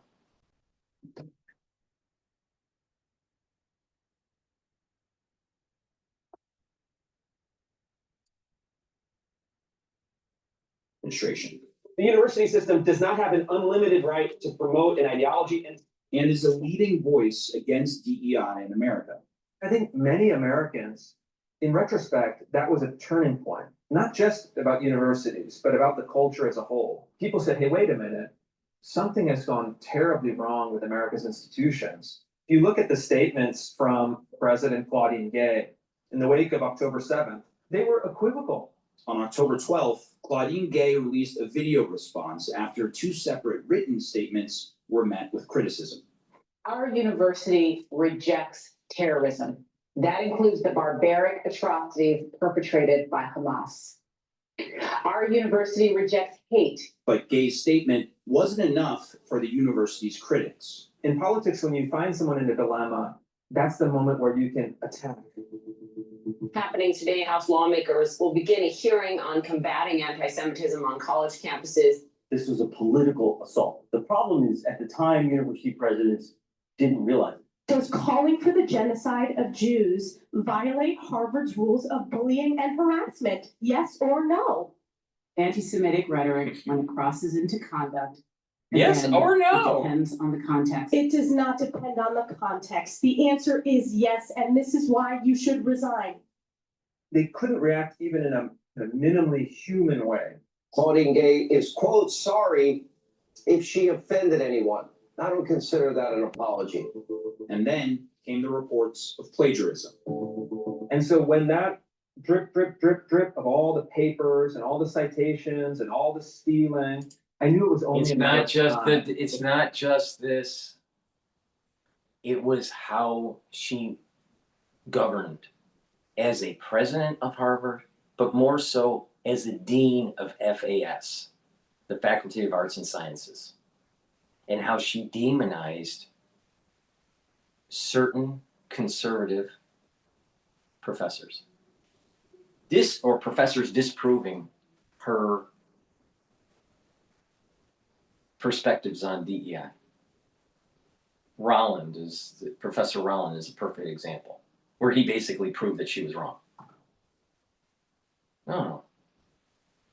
Funding was taken away from his laboratory. And he was put on suspension and trumped up charges and all this stuff. Ooh. And what does this sound like? This sounds like how the Democratic Party works. If you don't play ball with the Democratic Party, they try to demonize you or your character, or they try to, they try to destroy your career. All right? And they think they can get away with the improprieties of their life. So Claudine Gay was a DEI. She rose up because of DEI. Scholarly, she's not up to snuff. Now, what she did do for Harvard was save money. She knew how to save money. And that's why she was elevated. It was an economic reason. That was it. It wasn't because of her scholarship. It was because she knew how to save money. So she was a better administrator. And universities need that. Some of these presidents and provosts, maybe they don't need to be scholarly. Maybe they need to be just better administrators. As long as they are centrist. Don't push some sort of political agenda. But their demeanor, maybe they're a Democrat, even a left Democrat, but as long as they govern the university in a centrist way, there shouldn't be any problems. The problem is that's not how she did things. She's a DEI. She's Obama. She is the female version of Obama. Pushing in with very little experience.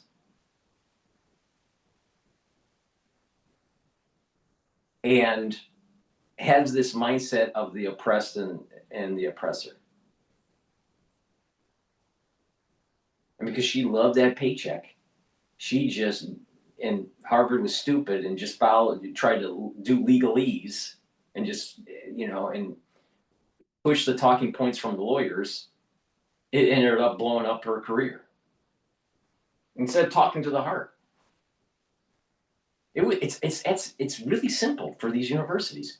You start protesting like they were, you shut it down. This is a university. Yes, you have freedom of speech. In the classroom, you can discuss in a setting and express your viewpoints against certain subjects that are related to the rubric. Like, let's say it's in history class. But you don't be saying Jews for Palestine in calculus class, all right? Because it's unrelated.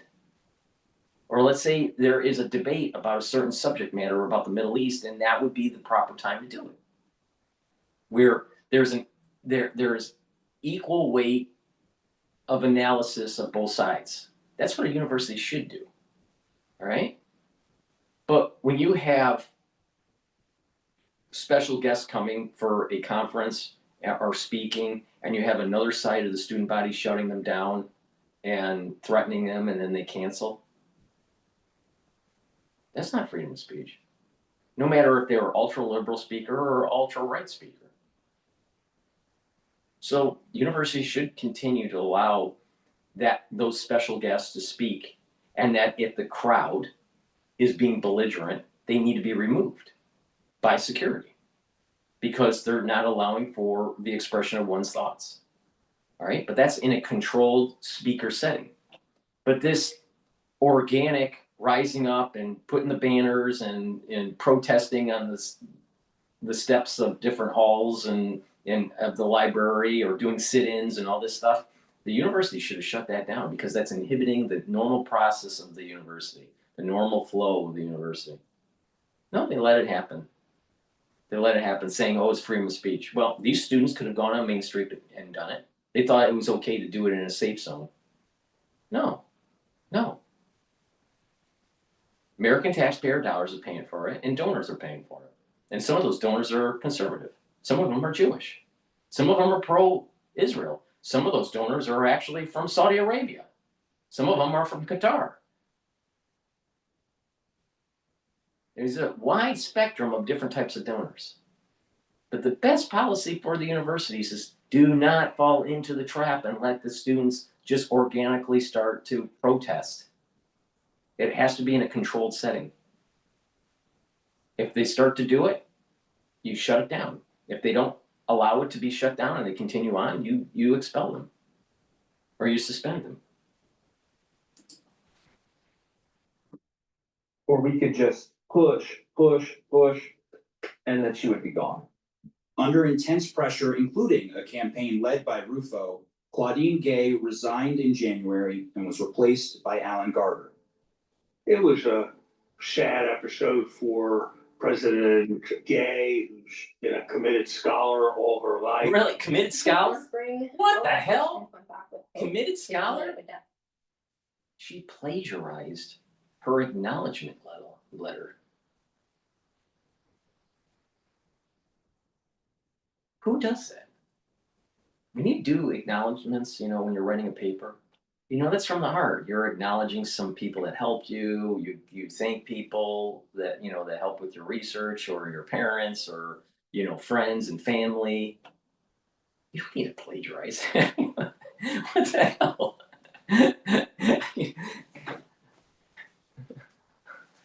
Summers isn't paying attention. Gabe was not a scholar. Claudine Gabe was not a serious scholar. She wasn't. All right? But she was a good administrator. She knew how to save money for Harvard and cut wasteful spending. She was good at that. But she also went after people if they were going against the DEI agenda.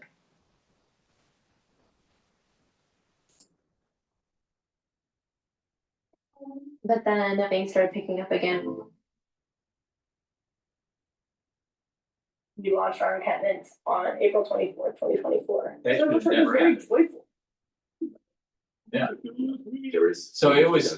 It's So that woman that was speaking, that's Jewish, that is, you know, Jews for Palestine. It was during this time period where they rose that Palestinian fucking flag. Now I'll tell you, my family goes back all the way to pre-revolution. All right. One of my ancestors immigrated into Boston in 1637. 1637.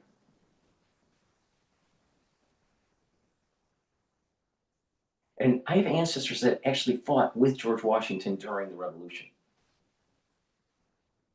And I'll tell you, and there are many generations that have fought in many different wars in the United States, for the United States, I should say, and also in the United States. But the Civil War and World War I and World War II and, you know, the Revolution and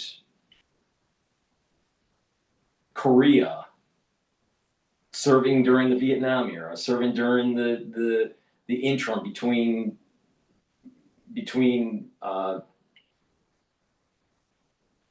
Korea and Vietnam, and also between, you know, serving between the Gulf War and 9/11 and the war in the Middle East after 9/11. So many generations serving, many generations. Some lost their lives in the battlefield, some didn't.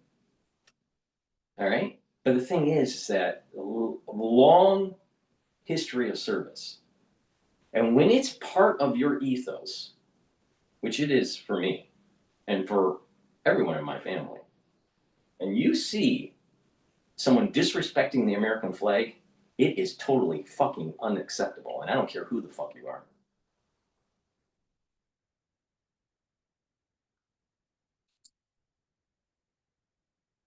Palestine.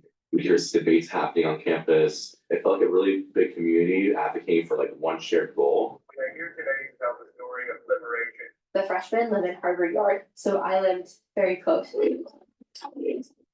My parents were very worried about me going back because, you know, the encampment wasn't violent, but there's always that question of like, what if?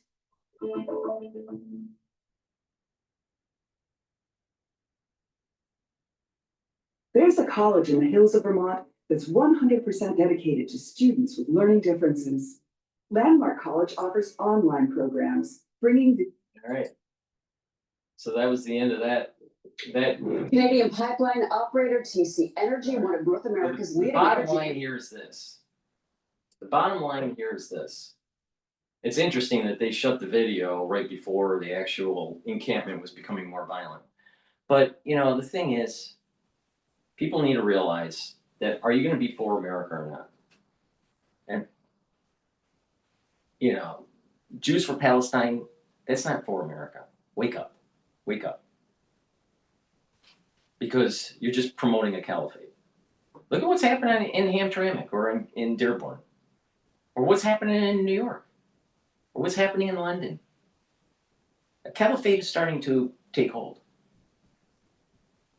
But Israel also needs to accelerate the wins on the battlefield and stop assuming that the American taxpayers are going to be paying for it. Now, Israel will win.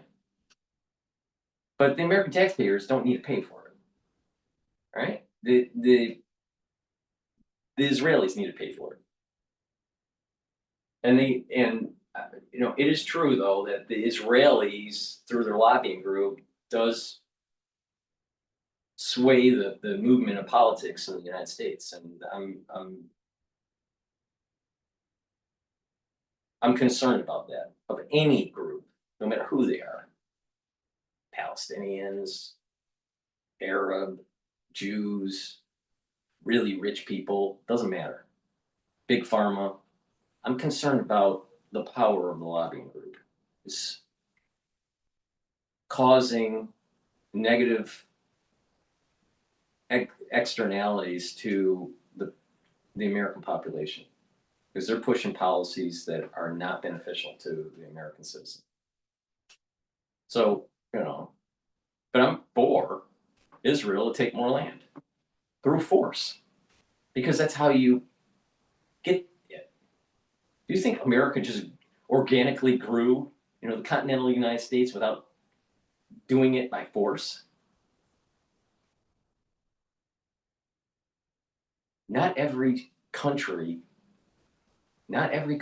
has a right to exist.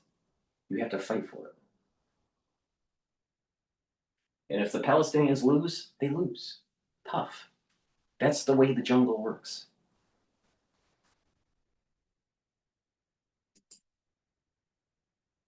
All right. So we got that. We played that one. Okay, so let's take a look at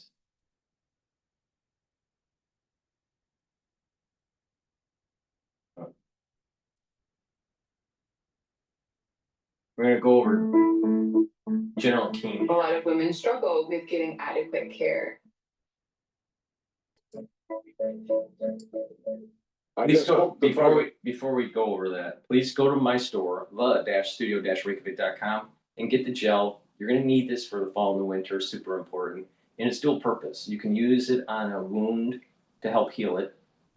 You can use it as a daily skincare. You can use it as an aftershave.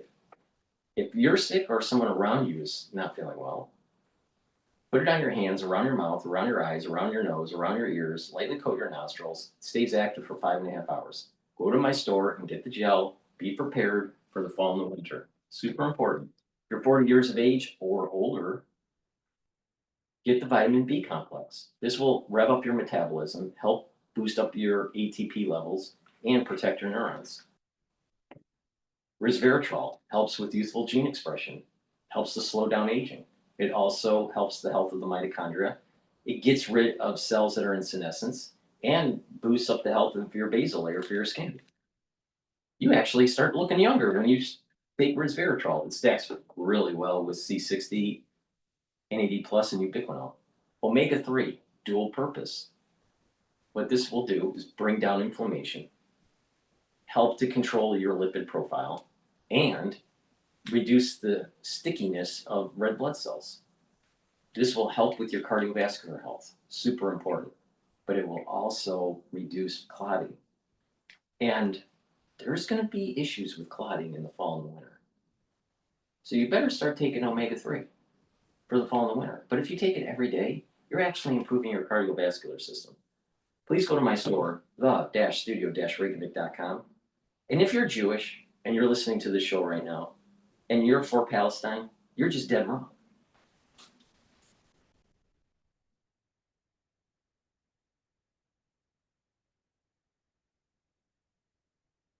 Here's more of what Netanyahu said about Israel's war against Hamas. Welcome. Imagine a terror regime, dispatching thousands of terrorists to invade the United States. You think America would leave that regime standing? You don't think that. No way, not a chance. The United States would wipe out that terror regime and ensure that such savagery would never threaten America again. This is precisely what Israel is doing in Gaza. President Trump, a short while ago, told reporters a deal on Gaza is imminent. Watch. It's looking like we have a deal on Gaza. And we'll let you know. I think it's a deal that will get the hostages back. It's gonna be a deal that will end the war. It's gonna be a deal it's gonna be peace. I think we have a deal. Retired four-star General Jack Keane joins us this morning. General, you just returned from a 9-day visit to Israel. Do you know anything about this deal that the president says is imminent? Well, I know about the general contours of the deal and what was on the table. And things like this have been on the table before, Stuart, as we've all seen. I just hope the president is absolutely right this time. Not that he's been wrong in the past, but Hamas at the last minute have killed these deals time and time again. So I hope whatever positive thing they're saying this time about entering into the deal and living up to the condition of the deal, likely to give up control in Gaza, that it actually comes to pass. Certainly, we're all interested in this. It remains to be seen what's going to happen here, and hopefully it does happen just as the president said it's happening. Yeah, pretty soon. Everybody wants that to happen, but it has to happen on conditions that are favorable to the security of the Israeli people and to the release of the hostages. General, I want to draw your attention to a Washington Post article. It's just been put in their paper. It says, after U.S. bombed their nuclear facilities, Iran is reportedly ramping up construction on a mysterious underground site. Satellite imagery indicates that Iran is, is pursuing the nuclear goal. You just come back from Israel. I can't believe that the Israelis or the Americans would let them get away with this kind of thing. Yeah, you're absolutely right.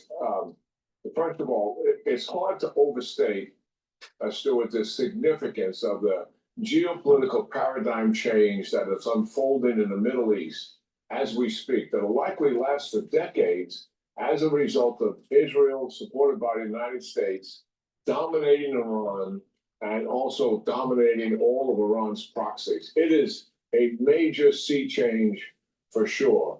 A couple of things to illustrate that point is what are they going to do about Iran and its future? We know that Iran fully intends to recover its nuclear program and rebuild it. We know they intend to recover their ballistic missile program, which was about cut in half, and rebuild it. However, there has yet, as of when I returned on Saturday, evidence of a decision to execute that. I will tell you this, that the Israelis will reattack at any time they see Iran doing something substantive to recover either one of those programs. You can put it in a bank. It is going to happen. And the president of the United States will likely support that unequivocally. We don't have to be involved in it. It is just something the Israelis can certainly handle on their own. And, Stuart, they have exquisite intelligence. And let me just underscore something else. The opportunities as a result of this domination that I spoke of, and hopefully ending this war in Gaza, are really significant. We're talking about normalization of relationships between Lebanon and Israel. A couple of years ago, that would have been out of the question. We are talking about a security agreement with Syria. Assad is no longer in power. It's no longer a client state of Iran. And now we're talking about a deal going forward to help stabilize Israel and Syria's relationship. The Abraham Accords, despite all the things that have happened, the Arabs still want to normalize. It may take some time, but the Israelis have been told privately that they still are interested in normalizing relationship with Israel. They are all delighted to see what has happened to Iran and its proxies. They don't talk about it publicly, but privately, they are enthused about this because Iran was the major destabilizer of the Middle East. It affected everything that they're doing, certainly in terms of economic progress, improving the quality of life for their people. Iran was always a major impediment to that. Israel is about taking them completely off the board. It seems like we're on the verge of historic. Yep. About time to kill off. And Donnie? Well, it's time. So a polling outfit. Hold on. It's time to knock out Iran's theocratic regime. And Trump's got to stop being afraid of doing it. Please go to my store, the-studio-reykjavik.com, and get the peppermint, lavender, and tea tree deodorant or the citrus deodorant. This is for males and females. It's dual purpose. It's made from essential oils from the Himalayas, has no aluminum, no baking soda, all natural ingredients, very high quality. You use it as a deodorant and it will detoxify your body. It's dual purpose. Use it as a deodorant and detoxify your body daily. Very high quality. Go to my store and get the deodorant bars. Also, a great stack to help with your cardiovascular health is to take the D3, K2, and nattokinase. What this will do is help to reduce calcium depositing around plaque. And when you do that, you're gonna have better cardiovascular health. And by taking the nattokinase, you're reducing clot formation. You're breaking up clots. Right? It's fibrinolytic. Right? So when a clot forms, taking the nattokinase is when that's floating around in your bloodstream and you're taking it daily, then you're reducing clot formation and it'll break up those clots. But nattokinase also helps to improve your lipid profile. So you're lowering LDL levels and increasing your HDL levels, so you're reducing plaque formation. So when you take these together, you're literally, over time, reducing plaque in your vascular system and reducing new plaque. Now, taking D3 and K2 and doing resistance training is going to help to build bone density. So it's dual purpose. You do resistance training and you're gaining density of your bone and you're helping your cardiovascular health. The third benefit of taking D3 and K2 is that it reduces severity of the crisis of 2020, which is starting to rear its head again in the fall and the winter. So you can reduce the severity of it. And D3 is super important to get rid of cells that are infected. Because D3 will help the cell to go into apoptosis. So you have three reasons to take this stack. D3 and K2 together to reduce severity. D3 and K2 together with resistance training to build denser bone. And stack it with the nattokinase to help with your cardiovascular health. It's a powerful stack. And it's easy to take. And you get a lot of benefit from it, especially for the fall and the winter. So please go to my store, the-studio-reykjavik.com, and get the stack. Use discount 5. You get $5 off anyway. From Boston comes down to New York City to ask about the mayoral race, Suffolk polling. And it surveyed 500 New Yorkers, likely voters. Here's what it found out. Mandani, 45%. Cuomo, 25%. Sliwa, 9%. Adams, 8%. I'm not sure about that.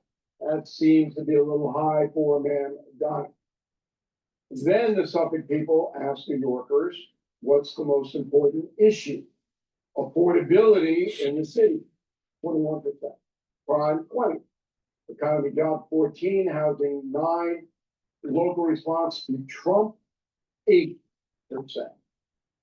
Now, the favorability ratings from this polling outfit are a little bit weird. They don't really stack up with who you're going to vote for. So Andrew Cuomo's favorability, 44%. Whoa, that's pretty high. Unfavorable, 48%. Mamdani's favorable, 53% of New Yorkers look upon Zoran as a good guy. Hard to believe. Unfavorable, 33%. Never heard of 6%. Undecided, 8%. Eric Adams, favorable, 27%. Unfavorable, 64%. That is doom for the mayor. Curtis Sliwa, I should be able to say Curtis's name by now. Favorable 26, unfavorable 45 in a heavily Democratic town. Not a bad number for Curtis. Okay, so Mamdani is dominating this poll. And I still believe that Adam's going to drop out. I don't know whether Cuomo's got enough chops to win this because all the polls say the same thing. Zoran is way out in front. And I'm not really sure what that's all about because you can say anything. And Mamdani doesn't answer tough questions. And he doesn't, oh, look, you say, hey, once you go on WABC with O'Reilly, he'll interview you. Who do you think Zoran's going to say? Yeah, not in this lifetime. And I wouldn't be rude to him. I would just ask him essential questions like, hey, quality of life is declining in New York City. Do you agree or not? And he said, no, it's fine. I'm going to go pot smoke everywhere, homeless everywhere, drug addicts running wild, heroin and fentanyl dealing on the streets, public view. The streets are dirty and filthy, congestion all over the place, and you think things are fine? And then they go, whoa, we need to make some improvement. I said, okay, what do you do? What are you going to do? You're not going to put new grocery stores in. That's not happening. You don't have the capital to build the stores and stock them. City is broke. City owes millions and millions of dollars. So this is all, a fable. Cold and flu season coming on up. We all know it. And it really is nothing to take it lightly. So when people start getting sick all across the country, Nick. One thing I want is his advertisement.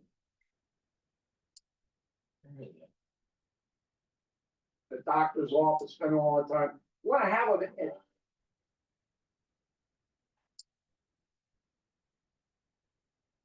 Safe temperature. Bill Clinton once said of Barack Obama when Obama passed Hillary in the primary. He goes, this is a fantasy. This is fiction. This is what Bill Clinton said about Obama. But Obama was light years ahead of Mamdani. Because Mamdani has no experience. He's never run anything. And he couldn't run a city of 8.5 million. That's apparent to any thinking person. But people vote emotion. And again, I don't fully trust this poll. The emotion is that I can't afford to live in New York and I don't want to move out. And Zoran is going to make it more affordable. Hello, he can't control pricing. He'll try to control rents, so it'll get thrown right out of court. You can't do it. We live in a capitalist system. You, the mayor, cannot dictate price controls. You can't. You gotta go get new laws. Legislature is gonna balk because Hochul's in trouble. She's not gonna want to be doing it. In this city, we don't just wait. Do statewide. They work in the city, but it's not gonna work statewide. But anyway, look, if I had to bet, if you forcing me to bet, I'd have to bet that the next mayor of New York City is gonna be Zoran Mamdani. I don't want that to happen. And it might not. No, it's not a lot. It's gonna happen. But boy, time's going fast. And if that happens, I predict 500,000 people, 500,000 will leave New York City. Thank you for watching. To view full episodes of the No Spin News. I'm not really sure what the population of New York is. I've seen two different data points. Let me just query it. Population, I think it's 8 million population of New York City. All right, it's almost 8.5 million. It's 8,478,000. So he might be right that it goes under 8 million. It's possible that we get to about 7.9, 7.8 million. Question is, how fast would it be? Is it over over the first year, or is it going to be over a 4-year period? Most likely, you probably in that first year, if things get really bad, that first year, you're probably gonna see at least 150,000 people leave in that first year. Because people are locked in, they're either renting, they're locked in for a year, or it'll take a little while to sell their property to be able to move. So you'll probably see more of a mass exodus in the second and third year than the first year. All right, we're gonna play MSNBC. I believe they're interviewing Brenner. So, but before we do that, please go to my store, the-studio-reykjavik.com. Get the lignans. Lignans will soak up free radicals, help with your endocrine system and your immune system, bring down inflammation. Very important to take every day to slow down the aging process, but it boosts up your immune system too. Ashwagandha root helps to bring down cortisol levels, helps you to control your blood glucose levels. When you do that, you can improve your cardiovascular health and your immune system. Turmeric soaks up free radicals, also brings down inflammation, very important for vascular health and for your immune system. So stack this together to get the max benefits to help with your immune system and your cardiovascular system. And take this stack, especially if you're not feeling well during the fall and the winter season, to help with your immune system. Super important to keep that inflammation down. Please go to my store, the-studio-reykjavik.com. Get the turmeric, the lignans, and the ashwagandha root. Take them together. You get the max benefit. There's a synergistic aspect to this stack that's super important for your immune system. Comey is just one of many targets on President Trump's long list of perceived enemies. He's promising that more indictments are coming. It's an enemies list that our next guest knows a lot about. Joining us now, John Brennan, MSNBC Senior National Security and Intelligence Analyst and former Director of the Central Intelligence Agency, who's currently under investigation by the Trump administration. Thanks so much for joining us this morning. I feel like I have to just quote Nicole Wallace on this, which is, why does President Trump hate you so much? I don't know. I guess it's up to President Trump to say why, but clearly my engagement. It's really simple because the Obama administration and Brenner and the CIA helped push the Russiagate hoax and try to hide it. He knows he broke the law. With the CIA during the 2016 period, where we uncovered Russian attempts to interfere in the presidential election, where we determined that Vladimir Putin, the president of Russia, was trying to interfere to hurt Hillary Clinton and to help Donald Trump, is something that Donald Trump still does not come to terms with, and continues to believe that we tried to undermine his election and his presidency, which is so far from the truth. When I was director of CIA, we tried to do our best to stop the Russians, any country, from interfering in the foundation of our democracy, which is our presidential elections. And so Donald Trump has had this gripe against me for the past 8+ years. And again, what we're seeing right now in terms of the indictment of Jim Comey, clearly this was politically motivated. You know, there has been, the career prosecutors that resigned rather than bring charges because there was a lack of evidence, I think strongly suggests that this is something that is part of Donald Trump's revenge tour. And unfortunately, he cannot get over the past. He is somebody who has retribution, I think, in his heart and wants to hurt people, whether it be hurt them reputationally, professionally, financially, or whatever, or legally. And unfortunately, tragically, the Department of Justice now has become putty in his hands. And I think all Americans should be outraged. And I'm waiting for the Republicans, especially Republicans in Congress, to be outraged over what has happened to the Department of Justice. Have you talked to any of them, the Republicans in Congress, about this? Not recently.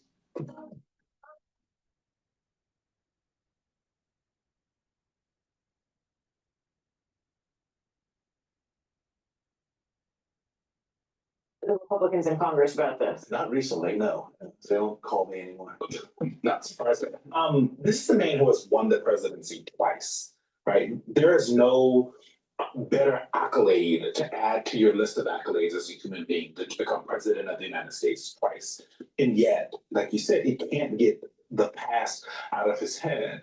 And what he keeps saying, and this is something Donald Trump does really well, is let us into what he's thinking, right? He said, they went after me for 4 years, and so now it's time for me to go after them. I asked Christopher O'Leary this in the last, but I'm curious, especially because you are dealing with this personally. It feels to me that the conviction is not the point. That at the end of the day, whether or not Comey actually gets convicted by a judge at the end of this year is not the point. That it is the selling of their reputation. It is the making you guys get lawyers and deal with this, making your family concerned and scared. Where was the concern with Roger Stone? Where was the concern with Bannon? Where was the concern with Peter Navarro? Or what about all of the lawfare that Trump had to deal with for years? Where was the concern there? No. Trump is doing the right thing. Go after the people that actually broke the law. There was election interference by this guy. There was election interference by Obama. The CIA was the ones that drummed up the whole Russiagate thing and gave it to the FBI. No. And then when it didn't work, they tried to hide it. He knows he broke the law. He knows he broke the law. And let him, maybe he'll never be convicted. Maybe because of the way the judicial system is and that there's just not enough evidence to prove beyond a reasonable doubt. But go after these people because they did it to Trump. And let them sink a hole financially to litigate this. Because guess what? That's what they did to so many other people that were Republican or Trump supporters. Now, this guy, Brennan, he definitely was a part of the whole Russiagate hoax and tried to hide it. And it ran right under Obama, and it was part of the big lie with Hillary Clinton. Because they didn't want someone that was an outsider. They didn't want someone to actually go in and actually stir things up, stir up the deep state. Now, unfortunately, during Trump's first term, he was too stupid to know what was really going on and how to handle it, and he surrounded himself with a bunch of sharks. Him coming back for his second term, he's wiser. He's still a little scared to do certain things, like knock out the Ayatollah. But Trump's doing the right thing and going after people like Brennan. This whole Comey, Brennan, Hillary Clinton, Strzok, Adam Schiff, this is going to lead all the way to Barack Obama. Barack Obama let this happen. And he was fully aware of it. Let it take down Barack Obama. It creates so all the people who have something to say about Donald Trump and this country, whether they have power and access to resources or not. Am I right? Is the conviction the point, or is there something else? Well, I think some of Trump's allies have publicly said, if we cannot charge them with something, we're going to publicly shame them. And so I think what they're trying to do is to publicly try to embarrass, defame, and to disparage individuals who have given their lives in service of this country. And Jim Comey, I worked very closely with him when he was with the FBI and the CIA. Isn't this what they did with the lawfare against Trump? They tried to defame him so he wouldn't get reelected? He's just using the same playbook on them. Oh, that's unfair. Doesn't that sound so Democrat? Doesn't that sound such a Democrat, the Democratic Party? When you use the same playbook that they use. Ooh, wait a minute, you can't do that. You can't do that. No, this guy should be behind bars. And Barack Obama should be held accountable. He should be impeached. You can impeach a former president. He should be impeached, and his security status, his Secret Service detail should be pulled, and his pension should be pulled. Carry out his responsibilities to fulfill his oath of office. And I disagree with Jim on a number of issues, but I never doubted his integrity. I never doubted that he was really trying to do everything possible to continue to protect this country from foreign interference in terms of the 2016 election. So yes, I do believe that what Trump is doing when he talks in such disparaging and profane terms about individuals, and even said at recent, Charlie Kirk memorial service that he hates his opponents. The President of the United States to say this. Is it just about disparaging individuals, though? You're the former director of the CIA. Jim Comey is the former director of the FBI. What does this do to Americans' trust in those institutions, in the FBI and the CIA and the Justice Department? Well, I think certainly it has undermined confidence in the U.S. judicial system or the Department of Justice, first and foremost, because he's using now prosecutions against individuals. But also, I think it makes the individuals within the CIA and the FBI really worry about what it is that a president of the United States may be directing them to do. He doesn't follow not just norms and traditions, but also he pushes the boundaries as far as presidential executive authority.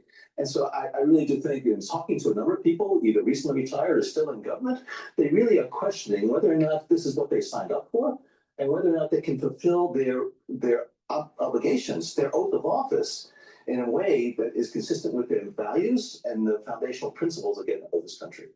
I realize it's a bit unusual to ask you about the potential case being built against you inside the administration, but I do want to ask about Washington Post reporting that came out this week. The Director of National Intelligence, Tulsi Gabbard, revoked security clearances of current and former officials who could be called as potential witnesses in the case, according to two senior. Hey, how are you? Well, Hillary found out my Widowmaker was 97% stocked up. In the case, according to two senior administration officials. Some of these people targeted by Gabbard worked in the Obama administration at the same time as you did and could possibly be called as witnesses. But these potential witnesses have been labeled by the Director of National Intelligence as unreliable and traitorous, which will complicate efforts by prosecutors to build a case against you. What is your reaction? It was absolutely appalling that she revoked the security clearances of those 37 individuals, some of whom were still in government, and there was no basis whatsoever to do that. Now, the story that says that because of her revocation, it really undermines the case against me. I don't see any case against me. I have looked back on all of my actions and decisions, and with John Durham, the special counsel, and others that have looked at what we did, it was certainly consistent with our legal authorities and with the law. So I don't know what they're referring to there. Individuals who used to work in the government, even if their security clearances were revoked, they could be subpoenaed. They could be called to provide testimony in support of whatever allegations they have. I don't see a case there. You know who else looked into it? The Republicans who, when they were controlling the Senate, and Marco Rubio was leading that investigation. I know you're not going to have this question because you intel people to talk about yourselves and all of that. But I'm curious how you're doing and how your family's doing, because these moments are, we've talked about. What a softball question. Michael Feinberg, people who are. I'll tell you, I gotta do a commercial. Stop being a liberal weakling with an afro on. He needs to get a haircut first. But the thing is, how you feeling? How you feeling, Brenner? How you feeling? Are you worried? What he should have said was, did you break the law? Did you do election interference? You'll have your day in court. If you didn't do anything wrong, then most likely the judicial system will be in your favor. But if you did something wrong, most likely the judicial system will be against you. And you'll have your day in court. But I think when you look at this with wide eyes, the Barack Obama administration, with the use of the FBI and the CIA, in conjunction with the Hillary Clinton campaign, we're trying to demonize and manipulate the election in such a way that would have been in her favor. But people hated her so much that Trump won. And they couldn't handle that. So they spun it a different way where, okay, he won and now, we'll use this as a nugget that there was Russian interference and we'll be able to control Trump. Then he gets kicked out because of the crisis of 2020 and most likely election interference. And he comes back in 2024. Technically 2025 because of the inauguration. But the point here is that he wins, he gets back in, and now he's wiser and he knows who the players are. And he has been going through lawfare for the last 8 years. 4 of the years while he was in his presidency, and the other 4 while he was running for re-election. And he knows CIA and FBI were heavily involved in this. Now, will they be held accountable through the judicial system? Probably not. But the thing is that they should sweat a little bit because they think they're above the law because they're part of the deep state. They were demonizing Trump and they were trying to overturn and or influence the election process. Please go to my store, the-studio-reykjavik.com, and get the Gladiator Barley. The Gladiator Barley will help you to build muscle if you're doing resistance training. So you're going to build muscle. It'll also help to detoxify your body, bring down inflammation, and soak up free radicals with superoxide dismutase. So when you're detoxing and you're bringing down that inflammation, that's helping your immune system and your endocrine system, even your brain function. But you'll recover quicker after a workout. So please go to my store and get the Gladiator Barley and gain some muscle and don't be such a weakling. Because most of the people that are on MSNBC, especially the men, they don't have any testosterone. They don't have any muscle. And they think it's cool to wear some sort of afro. Dude, this is not the 1960s. And you're not part of the Black Panther movement. Well, maybe he is. But the point is this is 2025. Get a fucking haircut.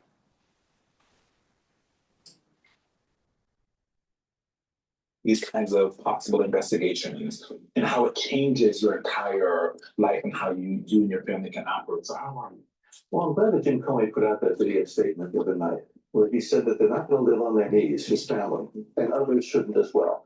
I'm not going to be intimidated by the likes of Donald Trump.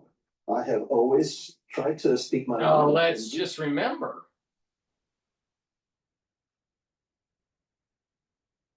he's of Islamic persuasion. He's not of Christian values. He's not of Judaic values. He's of Islamic values. So maybe he should say, instead of how you feel, Brenner, do you think it's okay to have a caliphate in Hamtramck, Michigan, or in Dearborn, Michigan? Do you think it's okay to have a caliphate in London, or the rising of a caliphate in New York City? What do you think, Brenner? How do you feel?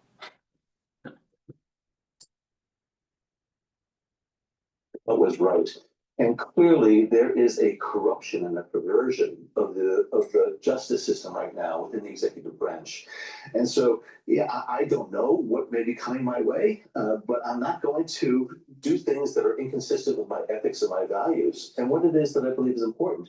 I think more people have to speak out when they see injustice, when they see a government that is abusing its authority. He doesn't want. I think more and more people have to speak out. And I'm First of all, the abuse of power was happening under the Barack Obama's administration and Brenner as CIA director. That was the abuse of power. Secondly, he doesn't want to go against his ethics. Well, what about if his ethics is actually to overthrow the electoral process or to help with the lawfare against Trump? See, he may have an ethical foundation that supports his decisions, even though it's against the Constitution. See, what he should be saying is not what's against his ethics. What it should be is against the Constitution. But he didn't use that term, the Constitution. At least not yet. I didn't catch that. Oh, and that's a common theme that you'll notice with people that are Islam, is because they don't believe in the Constitution. They don't believe it. We just saw something here that's very soft, very quiet. It's just under the surface. You can't really see it unless you like really pay attention.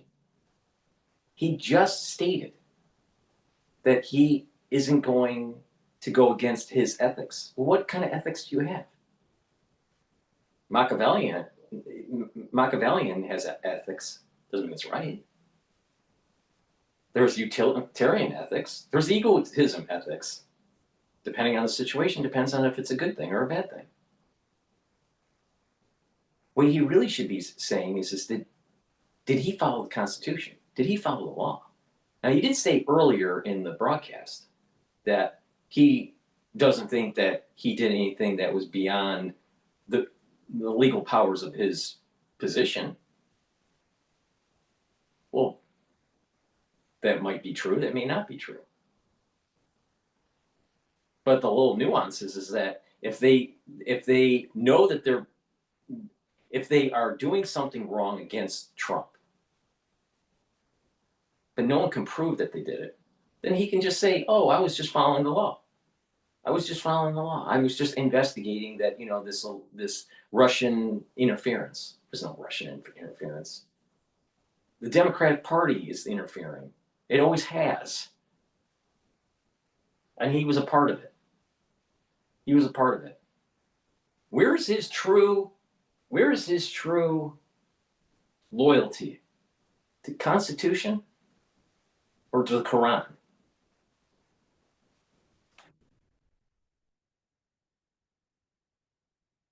And Congress to come to their senses, because the damage that's being done to this country and the dangerous times that we're in, I think too many Americans do not appreciate the extent of that. And certainly, I think we're in for even choppier waters ahead. Talking about speaking out, do you think, you said that you're still talking to people inside of government. Do you think that it's time for people to hand in their resignations as a sign that they think that this government isn't functioning anymore? No, well, I'm talking mostly to people who have retired and people who are now transitioning out because they have not been able to put up with what this government is involved in right now. I applaud those individuals who will not bow to Donald Trump. So Eric Siebert, the acting U.S. attorney in the Eastern District of Virginia, who resigned rather than bringing charges that he thought were hollow against Jim Comey. I think more and more individuals, if they're being pushed to do something that is either illegal, unethical, unprincipled, or inconsistent with what their responsibilities are, they need to say, no, I'm not going to do that, and either be fired or resign. I am hoping, though, that we're still going to have people in the national security community, in law enforcement, who are going to carry out. Think about what he's saying. Deep down, think about it. If he thinks that it's hollow,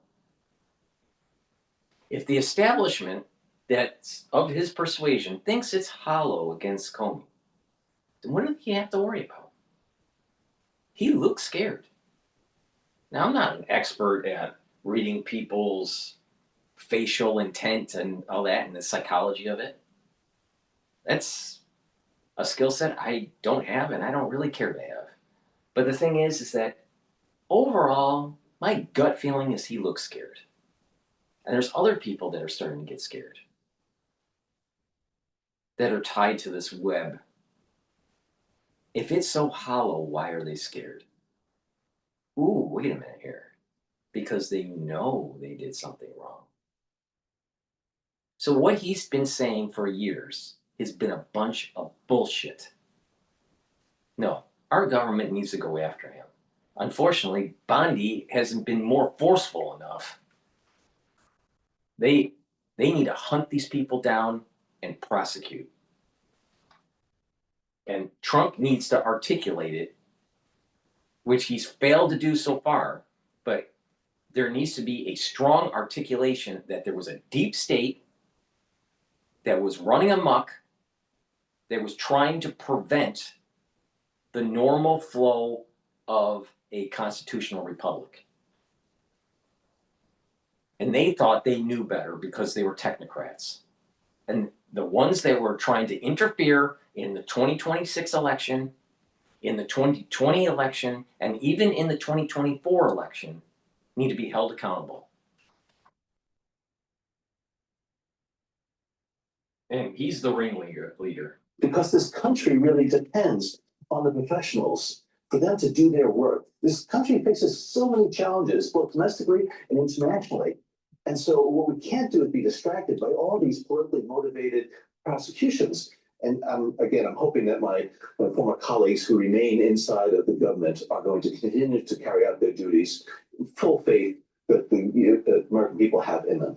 I think it's worth also putting a pin in the James Comey statement, which is, he also said, fear is a tool of the tyrant. Absolutely. That's what Donald Trump's trying to do. He's trying to stop all people. Fear is the tool of the tyrant. Didn't they try to create fear against Roger Stone? Create fear against Stephen Bannon? Create fear against Peter Navarro?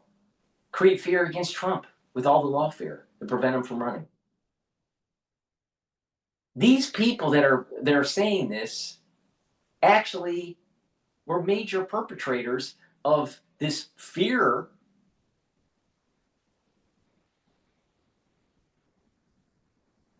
that was happening for the last 4 years.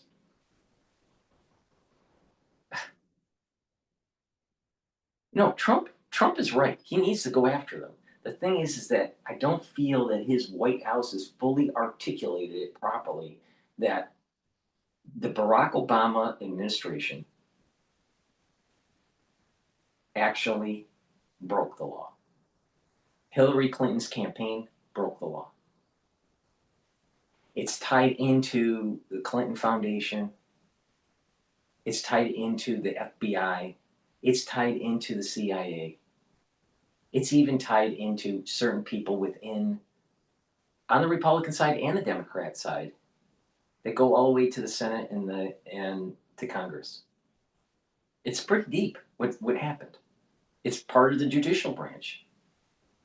It's very deep. So there is this, how deep can you go? Because you don't want this to backfire because of the tentacles that go into Congress. But he knows. I can tell. You just look at him. He looks scared. There's a scare. He looks scared. And if he really believes that he did nothing wrong, he has nothing to worry about. But he looks scared. Then he knows he did something wrong. You just sit back and think about it. If this was all hollow, what does he have to worry about? They're afraid that Comey is going to crack. And if Comey cracks and starts spilling the beans, then everybody else is going to go down with him.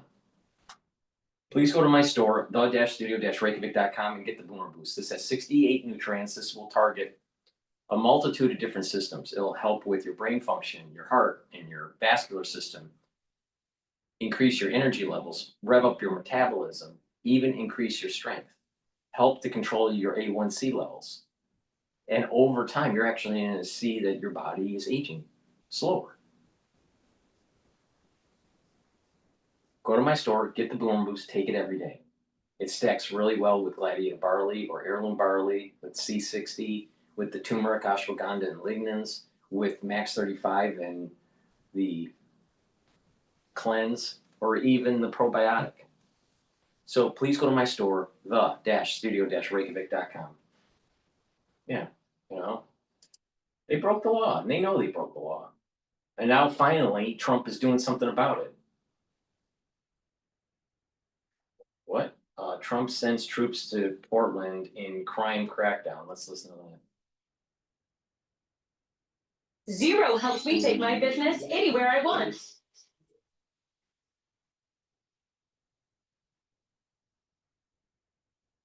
If your pet goes from weird to weirder, drooly to droolier. Breaking news just moments ago, President Trump sending troops to Portland. He made the announcement on Truth Social, and it read in part at the request of Secretary of Homeland Security Kristi Noem. I am directing Secretary of War Pete Hegseth to provide all necessary troops to protect war-ravaged Portland. Now, I remember this well. I remember 2020, there's a lot of violence in Portland. There was a courthouse that folks tried to set on fire, and President Trump deployed federal law enforcement there. I was his press secretary at the time. Here's what I said. By any objective standard, the violence, chaos, and anarchy in Portland is unacceptable. Yet Democrats continue to put politics above peace while this president seeks to restore law and order. Now, someone who was there with me in the White House at that time was Katie Miller. She's the host of the Katie Miller podcast. She has a long track record in the Trump administration. Katie, you and I were there in the summer of 2020. We remember how dangerous Portland got, and they still have crime problems today. What do you make of the president's action? You know, the greatest difference between President Trump's first term and his second term is that we're not waiting for there to be set fires in Portland.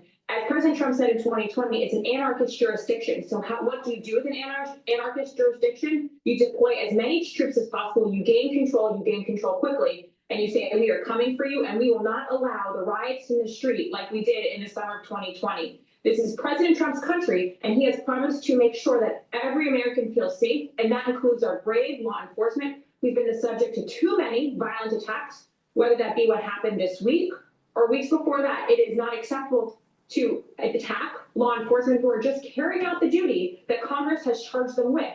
And President Trump has said no more. And by doing this action today, he's not waiting for it to get worse. He is going to protect our brave men and women who serve our country. Hey, I'm really glad that you made that the focus, the brave men and women, because at that time in Portland, back in 2020, I remember vividly when protesters tried to light a courthouse on fire. And there was federal law enforcement in and around this. And President Trump does have the authority to deploy National Guard to federal property to protect federal assets. And Katie, I just saw yesterday ICE agents who were followed, people giving out their address, the attacks on ICE facilities. You worked at DHS. Tell us what you know about ICE agents, DHS officials, these folks who put it all on the line and incur what you're looking at, this kind of violence. Gavin Newsom is the first one who's demonized our great ICE law enforcement officers who put their lives on the line every single day to do the job that, again, Congress has charged them to do. And by President Trump taking this action today and saying we are not going to wait for it to be worse. And what happened in 2020 is, right, law enforcement served as crowd control measures. Yes, they made over 1,000 arrests back in 2020. But by doing his actions today, he's saying that we're not going to wait. We're going to come quickly and come hard. And by doing that, you're protecting the ICE law enforcement in the field, because if you are greenlighting even a little bit of an ounce of attack against them, you don't know what's going to happen next. I mean, maybe we do, and we saw that what happened with our friend Charlie Kirk. But when you take quick and swift action, you are going to stand up for all men and women who today are on the streets arresting illegal aliens and ensuring their deportation, which is exactly what President Trump said he was going to do, is remove every illegal alien present in this country. And who's doing that? That is ICE. And we must all stand together with the people who are serving our great country. Katie, I only have a few moments here, but I love listening to the Katie Miller podcast because I know you as a friend, and it's really cool because I feel like I'm getting to know the new Trump administration as a friend. I saw your conversation with J.D. Vance. You asked some really fun questions. What is the most exciting thing you've learned about a Trump administration official? The greatest thing I really learned is how friendly they are with one another, which is such a change from the first administration, is that this time President Trump has truly picked a cabinet who enjoys hanging out with each other, whether that be on Air Force One or at dinners or on girls' nights together, because President Trump has selected such a diverse cabinet that includes more women than ever before. Yeah, it's really fun to watch.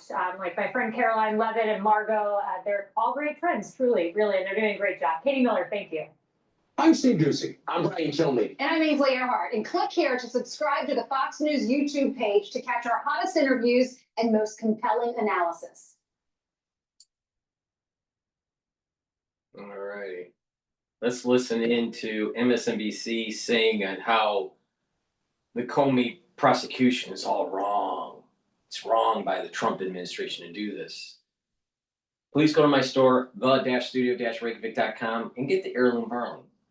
This will help to detoxify your body regularly, bring down inflammation, and soak up free radicals through superoxide dismutase.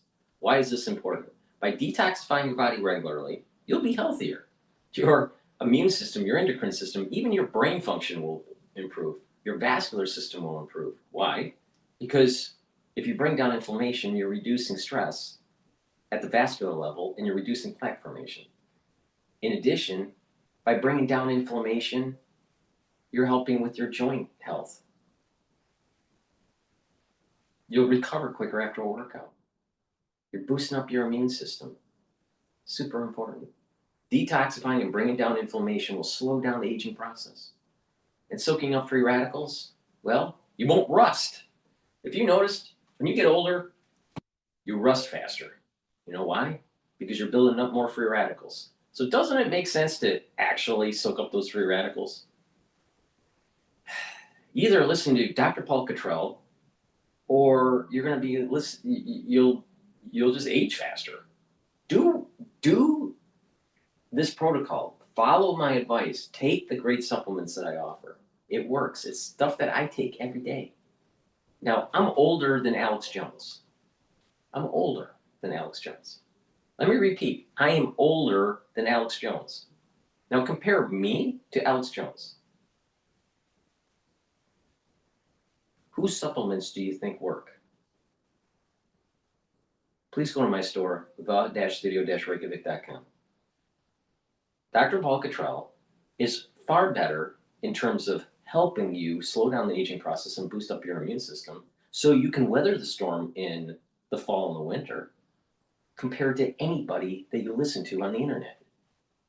Nobody is as comprehensive and as accurate as I am. Nobody. Nobody. Not Dr. Drew, not Dr. McCall, not Artis, not Cole. Nobody. Nobody.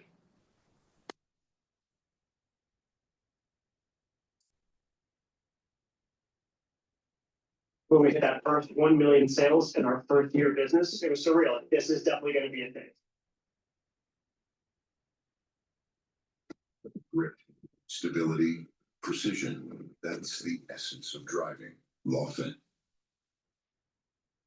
But we begin this hour with President Trump's retribution tour, entering uncharted waters with the stunning indictment of former FBI Director James Comey.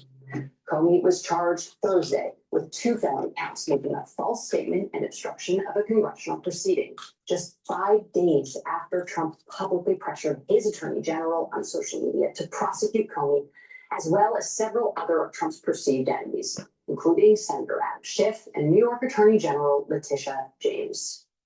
And now, the New York Times is reporting that the Department of Justice has issued a subpoena for records related to the travel history of Georgia District Attorney Fani Willis, who previously charged Trump in an election interference case, in case you don't remember. The Times says it's unclear whether Willis is the target of the inquiry. But yesterday, Trump signaled to reporters that the pressure campaign is far from over. Now that this company has been indicted, who's the next person on your list in this retribution? Not a list, but I think there'll be others. I mean, they're corrupt, there'll be others. Look, that's my opinion. Not a list. But Trump's Attorney General Pam Bondi is not the only one feeling the pressure here. The president is increasingly deputizing his allies to do his bidding. This week, he signed a memorandum that enlists his Homeland Security Advisor Stephen Miller to oversee an effort to crack down on what the White House calls domestic terrorist networks. But if you really listen, it sounds more like an effort to target protesters and critics of the administration. What we have seen, if you look at whether it be going back to the riots, that started with Black Lives Matter and all the way through to the Antifa riots, the attacks on ICE officers, the doxing campaigns, and now the political assassinations, these are not lone isolated events. This is part of an organized campaign of radical left terrorism. It is structured, it is sophisticated, it is well funded, it is well planned. Joining us now, George Conway, conservative lawyer and president of the Society for the Rule of Law, and Liz Oyer, former DoJ pardon attorney who was fired by Trump's Justice Department in March after she opposed the restoration of gun ownership rights to actor Mel Gibson.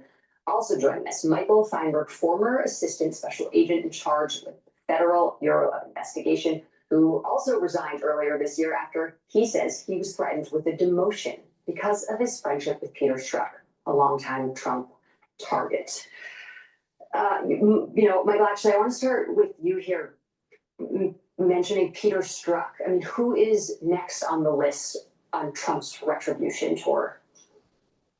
There are very much a couple of obvious candidates, like the individuals you mentioned, Fannie Willis, John Brennan, but we also know from some of his Truth Social postings that he plans to go after, for example, Adam Schiff and some of his competitors and rivals in the Democratic legislature.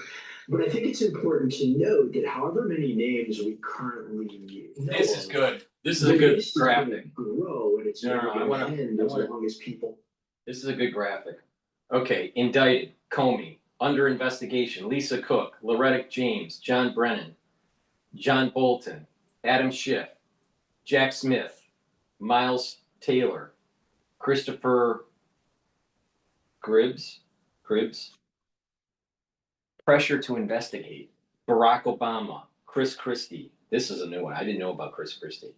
George Soros, Reid Hoffman. You know what? It's about time. It's about fucking time. Now, all these people aren't going to get indicted, but I wouldn't be surprised that you'll probably see 2 or 3 more people within this list that gets indicted. Any names we currently know of, the list is going to grow and it's never going to end as long as people push back on White House priorities. And this is something people need to realize. This revenge tour is never going to be completed. As long as there is any organized opposition, individuals are going to keep getting added to the list of people that the federal government will be weaponized to target. Can we just take a second and A lot of women struggle with getting adequate care.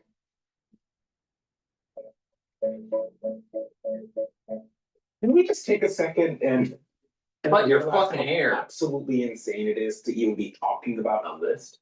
The idea that the president of the United States has groups of people. Wait a minute. He is Wait a willing minute. to use. Wait a minute.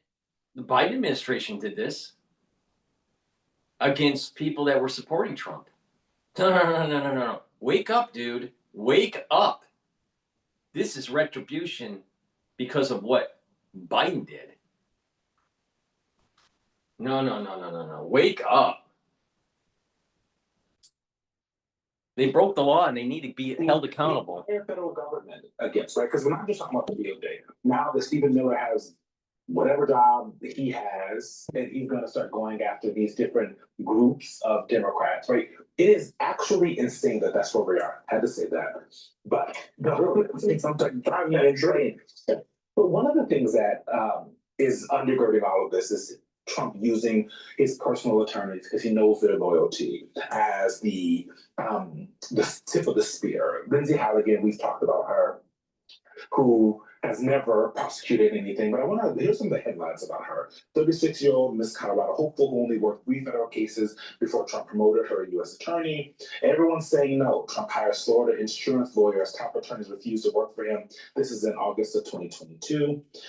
This Florida insurance lawyer. So they're not good enough lawyers. So see, now they're trying to demonize the lawyers. The dogs have been kind of all over the place. What does it say to you? What is it? This is that Lindsay Halligan has this role, and this is what we're saying. What does it say? What does it say? What does it say if they're saying that you have these individuals that are being investigated? They're saying on MSNBC that you don't have to worry, they didn't do anything wrong. And then they have to demonize Trump's lawyers so that you try to discredit them. This is a Democratic tactic. They discredit, they lie, they usually tell you what they did and project what they do onto someone else. And MSNBC is playing it right now, right in front of you. And then they gotta demonize the lawyers too, saying they're not qualified enough. Really? Really? All right, motherfucker. The one that can't get his hair cut. Did what Donald Trump wanted and indicted James Comey. Yeah, Lindsay Halligan is a sham prosecutor. She has no relevant experience. She has no knowledge of what she's doing. She apparently had to be tutored in how to present a case to the grand jury so that she could do so to get this indictment against James Comey. She had to do that because nobody else in the entire Eastern District of Virginia U.S. Attorney's Office, which has hundreds of employees, was willing to go into that grand jury and present that evidence. Donald Trump looks for one thing in people who he puts in high-level positions, and that is loyalty to Donald Trump. And that is really not the quality that U.S. attorneys are supposed to have. They take an oath to uphold the Constitution. They are there to serve the people of the... The lawyers are afraid because of the retribution of their career may be in jeopardy after the Trump administration sunsets. So they don't want to touch it. They don't want to touch it because it's like nuclear waste. Because the deep state is deep. And they know that it's going to hurt their career. That's the reason why. It's not the merit. It's because they don't have the guts to do it. Let's call it for what it really is. Come on. They're their lawyers, they're the people's lawyers, not the White House. Exactly. They work for us, the people, the citizens, the taxpayers. They don't work for Donald Trump, the man, but that is not how he sees it, and that is not how they see their roles. Pam Bondi made it clear on day one in her role as Attorney General that the entire workforce of the Justice Department, which includes about 115,000 people, works for Donald Trump as his personal law firm, and that is what is enabling him to go on this revenge tour. In the words of Liz, a Shannon attorney, and the words of Eugene, and saying, George, when we look at the politics of this, I want to pull up this YouGov poll that asks whether it's acceptable for a president to direct the Justice Department to investigate political opponents. Now, 54% of adults, all adults, say that it's unacceptable. 21% say that it's acceptable. But when you look at Republicans, only 30% say that it's unacceptable. 38% believe that it's acceptable. What changes that? Maybe the election of a Democratic president, I don't know. I mean, it's just absurd to think that people think that the government of the United States, which they pay for, that they vote for, is really in service of one man. We're supposed to have government of the people, by the people, for the people. We have government of Trump, by Trump, and for Trump. He is using every law. The Biden administration had a government, it was for Biden, against Trump, 100%. You're saying that lawfare was legit? If it was so legit, why was it bounced out of court so many times? We're seeing the deep state having a Kanichkin fit because Trump got back in the office, and now finally we have a attorney general that's doing something. I don't think she's doing enough, but at least she's doing something.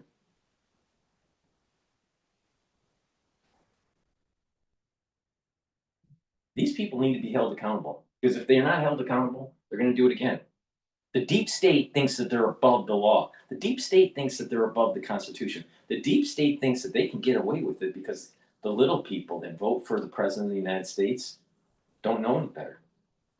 And they're protected by the Smith Modernization Act. They're protected by mainstream media producing a bunch of lies.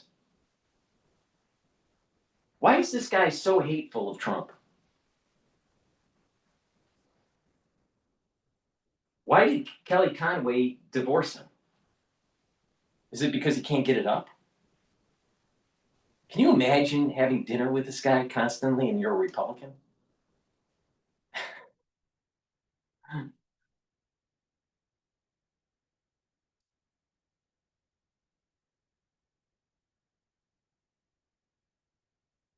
To create, pleasure for himself in terms of adulation, getting airplanes and such, and also to seek vengeance upon his enemies. And it's not just, it's particularly profound in the context of the Justice Department, where people can go to jail if they are convicted of crimes that the Justice Department charges them of. But it's like, no, he's doing it with every piece of the federal government. And you know, immigration, the Defense Department, everything. I mean, this is. The deep state has gotten too big, and they got too big for their britches, broken the law. There was election interference for 3 elections. 2016, 2020, and 2024, in 2024. Different degrees of election interference with the lawfare, with Russiagate, with flipping votes, with absentee ballots that are showing up at 4 a.m. all going to Biden. How's that happen? You know, that jump to fusion with the count of the votes in 2020? No, it's time to clean house. He represents the filth of the deep state.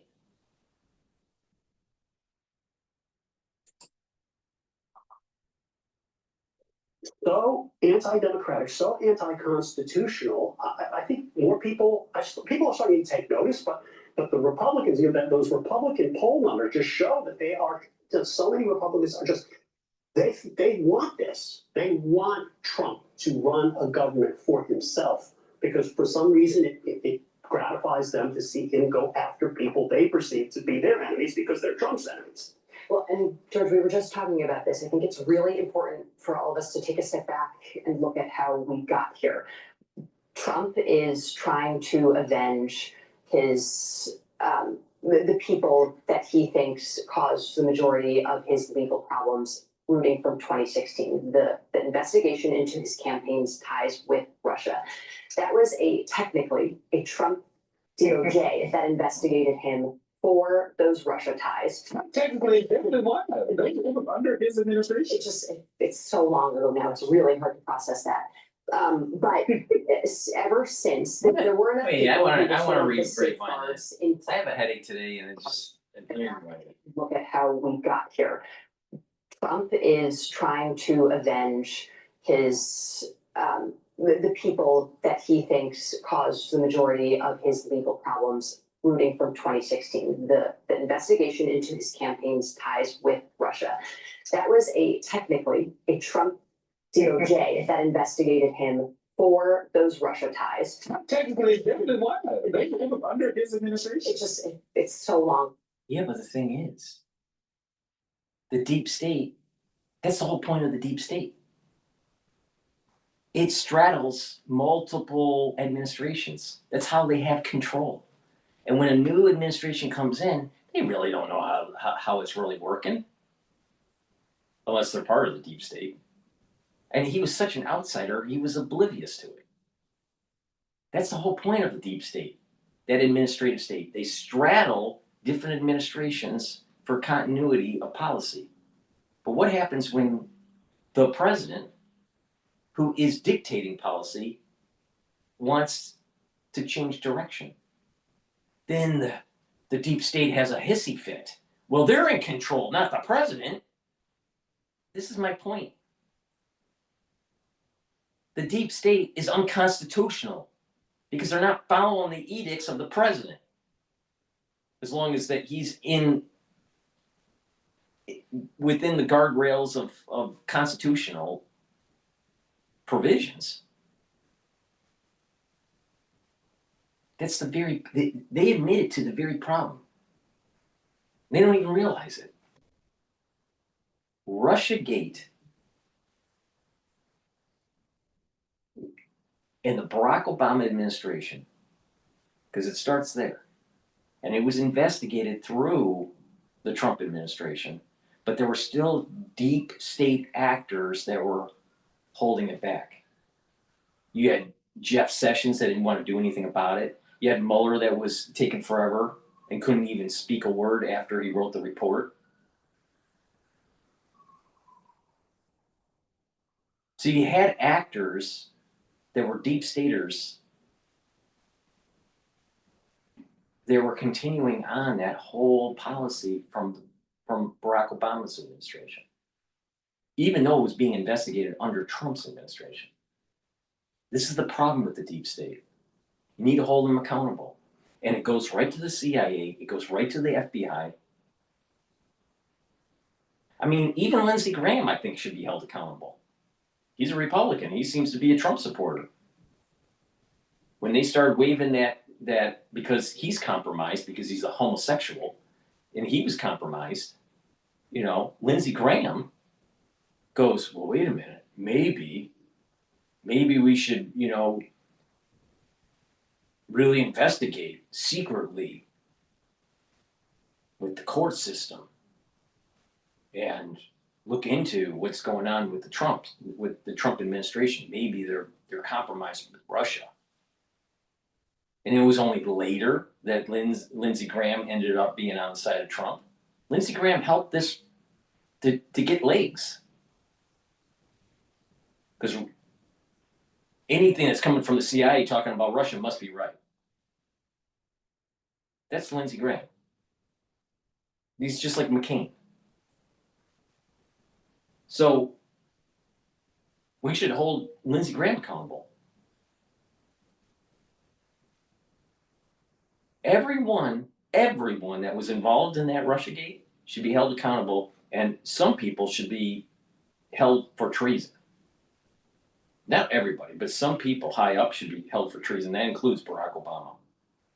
Because what happened was they were trying to overthrow the election. Treason.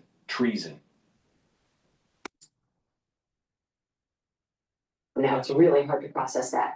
But ever since, there were enough people who were sort of the safeguards in place who prevented him from going off the deep end, from outright canceling investigations and snuffing them aside. When you look at where we are now, however many years later, I mean, Liz, what do you think is the single most damaging thing that Trump has done to get us to a point now where it's unfathomable to even think that a Trump Justice Department would ever investigate him and investigate something like the Russia investigation and what happened in 2016? Yeah, the most damaging thing that Trump has done is the systematic dismantling of safeguards inside the Justice Department. That are they not? See, they're not admitting that the Russiagate was a hoax. They're not focused on that issue. Russiagate was a deep state hoax to overthrow the election in favor of Hillary Clinton. And Hillary Clinton was part of that dossier with her campaign. Well, wait a minute here. Russiagate was a hoax. Who perpetrated the hoax? The deep state. These people are out, I mean,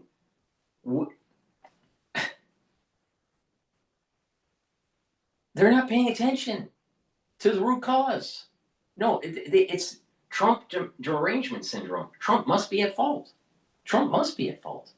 Oh, if he's controlling the DOJ and he's going after the ones that push the Russia hoax and trying to prosecute them and investigate them,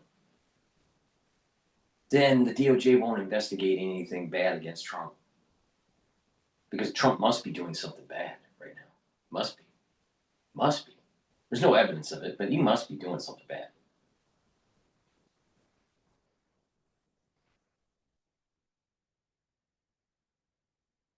I hate these people. I just can't stand them. I can't stand them. Because they're part of the Smith Modernization Act, and they're part of the propaganda machine domestically. And they're also helping to give cover to the ones that were perpetrators of the election interference. That's going all the way back. This goes all the way to Barack Obama and Hillary Clinton. Please go to my store, the-studio-reykjavik.com. Get the C60 so you don't become a retard like MSNBC. C60 will soak up free radicals. You can get it in extra virgin olive oil, avocado oil, or MCT coconut oil. You get in a 2 ounce, a 4 ounce, or an 8 ounce configuration. Take a teaspoon a day, every day. Preferably on an empty stomach in the morning for best absorption, but take it every day. And it'll soak up free radicals, increase the health of your mitochondria, you'll have more energy, it'll help your immune system and your endocrine system, even your neurons, your vascular system. And when you do this on a regular basis, you're going to notice that your skin's improving because it's helping with the basal layer. You're going to also notice that over in a year that you look younger. And within 2 months, you're gonna notice more energy and a better processing of your immune system and endocrine system. So please go to my store, the-studio-reykjavik.com. Take a teaspoon a day, every day. You can get it in a 2 ounce, a 4 ounce, or an 8 ounce configuration. It is cheaper at the higher ounce configuration, but take it every day. I've been taking C60 since 2016 every day. And you've been watching me for years on YouTube. Do I look like I'm aging? Do you ever wonder why that is? It's either DrPaulCottrell is a vampire, which I'm not, or maybe you should be taking C60. Vampire or C60? Chances are it's the C60. Please go to my store, the-studio-reykjavik.com, and slow down the aging process. If you stack it with the other supplements I've been talking about during this video, you're going to supercharge your anti-aging protocol. You're going to notice huge benefits with your endocrine system, with your neurons, with your cardiovascular, with your immune system.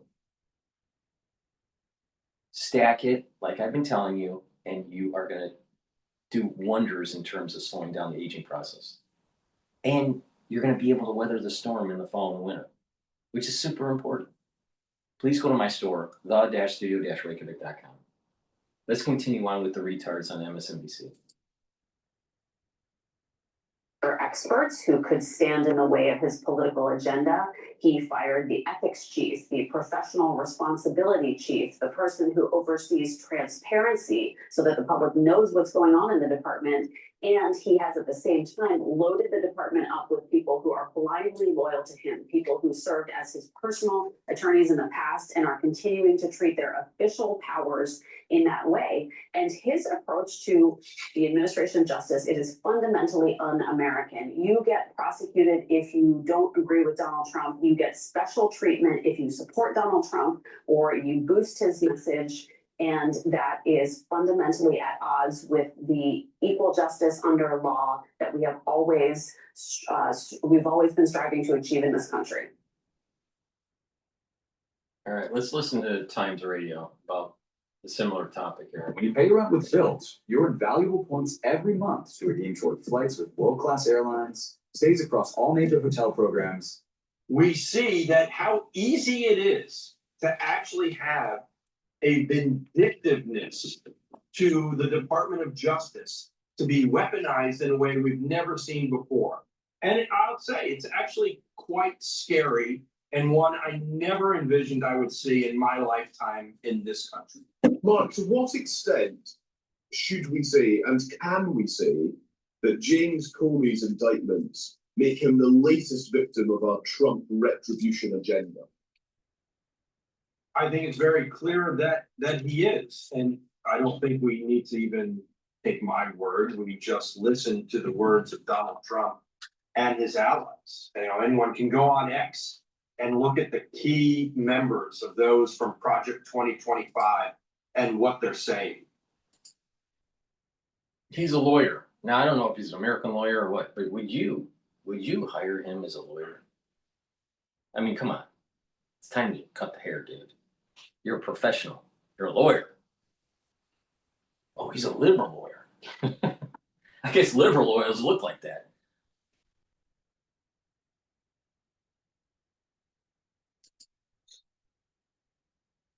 This was a predicted event. I dare say we could probably create a list of 5, at least, other individuals who are probably next to fall. And it's pretty much a script that they have written, and now they're playing it out.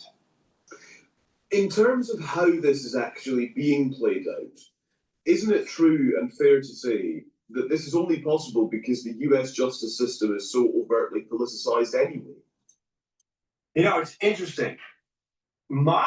I would say that the problem isn't so much that it's politicized, it's just that there's a deep state. And that as long as you're in line with the deep state, they'll leave you alone. They want to capture you. They want to prevent you from deviating from the trajectory that they want. But if you are coming from a totally different point of view, like Trump is, he's not really a Republican. He's not a Democrat. He's not part of the deep state. He's not part of the system. And that's what the Americans wanted. But the deep state is so, you can't vote them out. They're just ingrained into the system. So you need a powerful person like Trump to come in and pull them out from the roots. Now this is going all the way back to World War II, all right? Where there was this development of this deep state that was brought up by Eisenhower. He was talking about this. There's some discussion that the full phrase, you know, be wary of the military industrial complex. There was also some other verbiage that was going to be added to it, but it was taken out of the speech, and it had something to do with the administrative state. It was something like, I'd have to research this a little bit more to get the exact verbiage, but it was something like the military industrial administrative state. So he was seeing the same problem. And it starts right after the bomb, right after the development of the nuclear weapon. That's where the genesis of this is, where it really takes hold. Where they feel as though they're above and they can control and let a larger sphere of politics just to do their own thing, right? But there's a deep state that doesn't have to be held accountable because it was for national security. And then over time, it started to get scope creep and move into politics. And that's where we're at right now.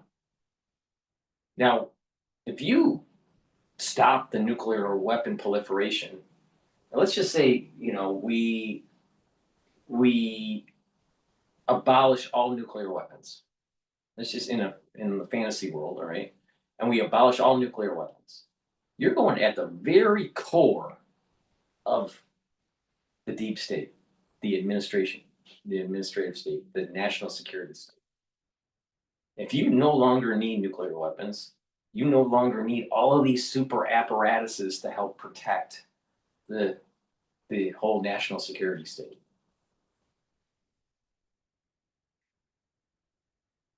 So it's not about politics. It's about the national security state, the deep state, is used to, if it's Democrat or Republican, we don't really care, as long as you stay in your lane. But if you get a wild card like Trump, who doesn't stay in any lane at any given time, and it's not part of the system, ooh, you got a problem. Got a problem there. And then you start to see that the administrative state comes in and tries to demonize, if we can't control you, we're going to harm you. We're going to do lawfare. We're going to go after you. What about MSNBC didn't even say anything about, there were people that supported Trump in the legal world, the legal profession, that were having problems being able to get clients because of their affiliation with Trump. Or certain firms wouldn't work with Trump because of politics. Now, part of it was because they didn't agree with Trump and his politics. Part of it was that they were afraid that they would lose clients because they were aligned with Trump. So do we really have a fair judicial system? when you have a Democratic Party that's and deep state that's demonizing others. I thought we had a fair judicial system. We don't. We really don't. If you are look at what is happening with that Tyler Robinson, the one that's been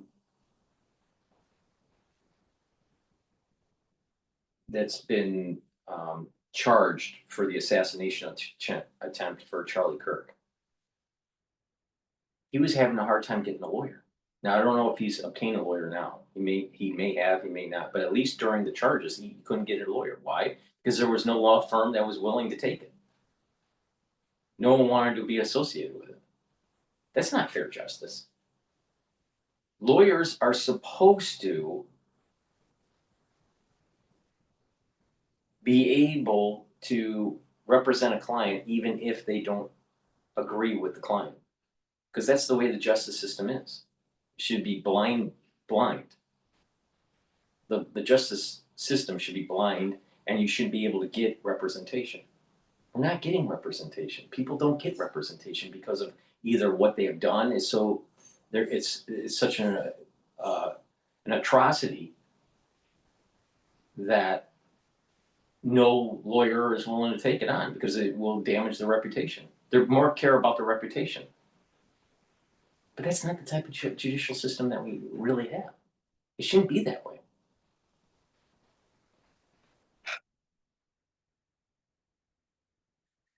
But the thing is that you have to go after that deep state.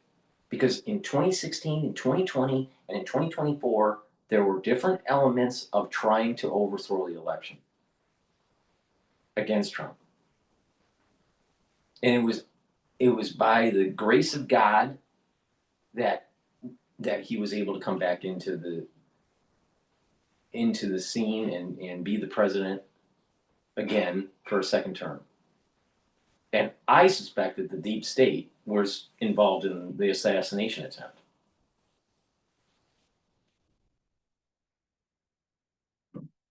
All right, let's continue on with the lawyer that doesn't know how to cut his hair.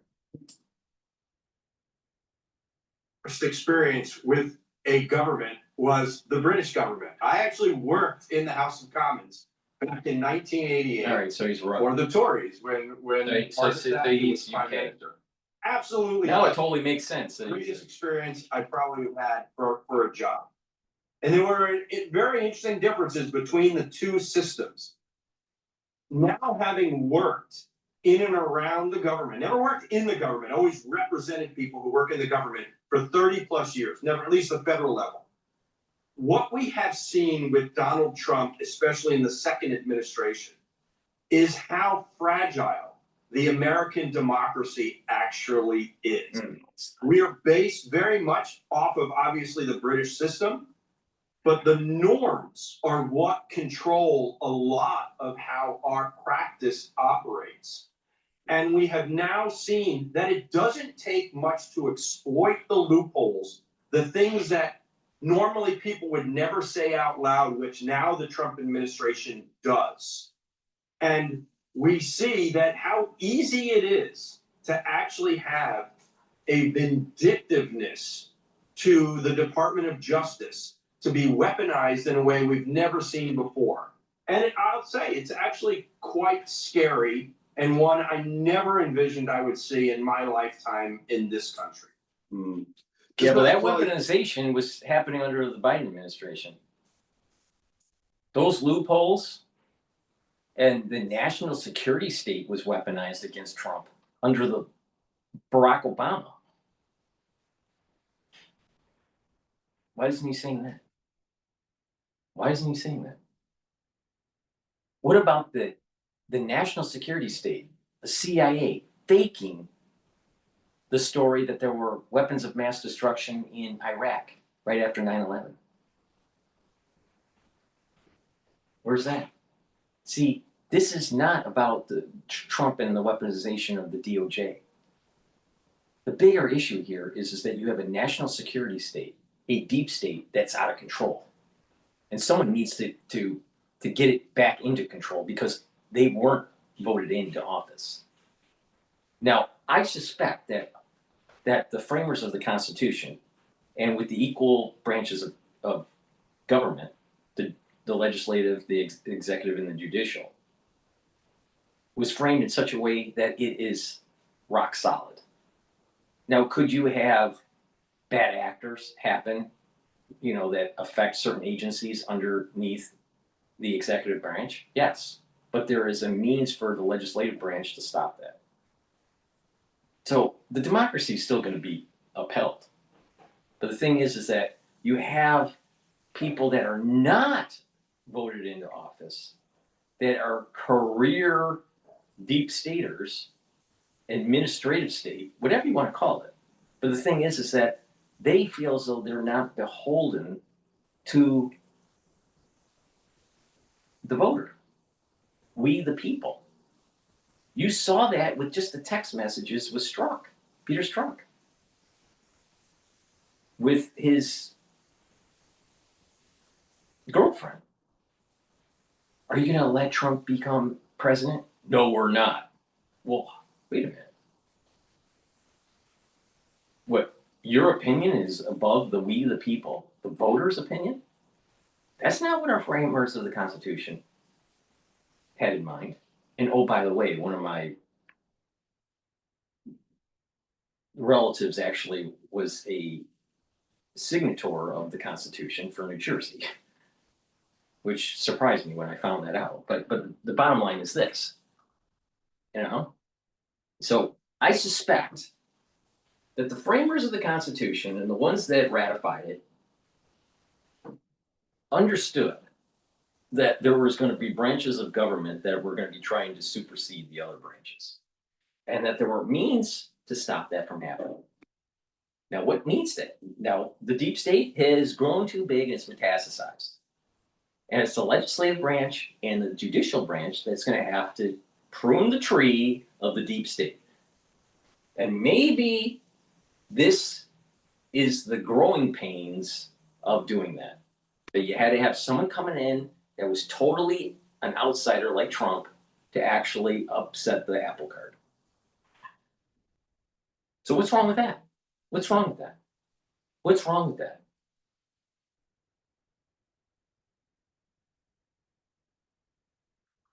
It seemed to be okay to do a bunch of lawfare to try to prevent him from becoming president. They tried every single possible way to prevent Trump from running in 2024, including assassination. It didn't work. Teflon Don. No, it's time. It's time to go after these people. These people have been doing things against the will of the people for decades. Decades. Radiating people without even telling the population in the 50s. Hiding, certain activities during the Vietnam era. Look at the corruption of the deep state with the Iran-Contra affair. What about 9/11 and the stand down? What about the weapons of mass destruction and the lie from the CIA with that? What about the NSA saying that they weren't collecting data on American citizens, but Snowden proved them otherwise? What about the things that Julian Assange had been saying? There's a serious problem with the American deep state. And we, the people, need to hold them accountable through proper channels like the judicial system. But if they keep on eroding our constitutional freedoms, if they keep on interfering with the system of the Constitution and our branches of government, then it's the obligation and the responsibility of the citizens to destroy the deep state with kinetic means.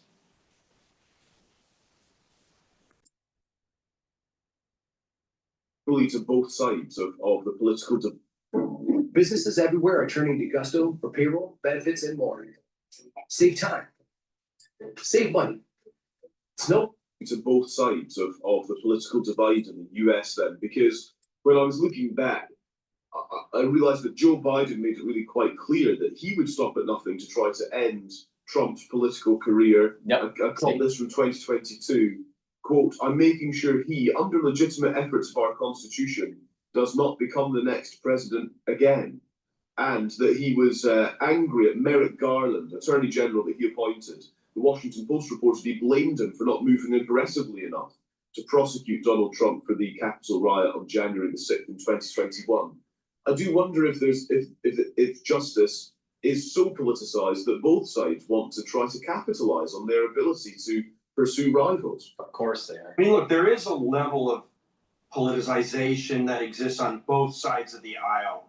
I mean, prosecutors are part of the government, you know, when one obviously looks at it. And they, in some jurisdictions in the United States, you have to run for office rather than be appointed as you are at the federal level. And I think the difference, though, there's a few things that are quite different. One, you generally saw, and this was not just Democrats, this was previous Republicans also, you saw a disconnection between the Department of Justice and the White House. You saw a level of independence. Yes, of course, the Attorney General of the United States is appointed and confirmed by the US Senate, but appointed by the political party in power. But in Democratic and Republican administrations in at least modern history, they had an independence to them that we don't see today, right? We just saw last week Donald Trump tweeting out whether that was supposed to be a private message or maybe an act, or who knows, or accidentally sent publicly, essentially telling his attorney general what to do, who to go after, and to do it forthwith, you know, as quickly as possible. Donald Trump says the things out loud that others would only say privately. And that impacts negatively the rule of law. I would never say that you don't necessarily see it sometimes on the other side. I think the New York State Attorney General prosecution, the Georgia prosecution had much more politics involved. You had elected district attorneys and attorney generals running on a campaign to go after Donald Trump. They still filtered into the judicial system, which is far less, if not almost entirely, apart from politics in the same way. But nonetheless, the cases got to where they got to some extent based on politics. At the federal level, you typically didn't see that, hence why, as you read the quote, Joe Biden is criticizing the attorney general for not acting because he wasn't told to act. He was acting independent. Yeah, it's fascinating, isn't it, to consider that. I also wanted to ask you, Mark, about, I suppose, how those within the justice system respond at a time like this. Albeit potentially an exceptional case, James Comey's son-in-law has quit the Department of Justice after these indictments this weekend. And it did make me wonder, obviously he has real proximity to these indictments, so I understand that it might be slightly different.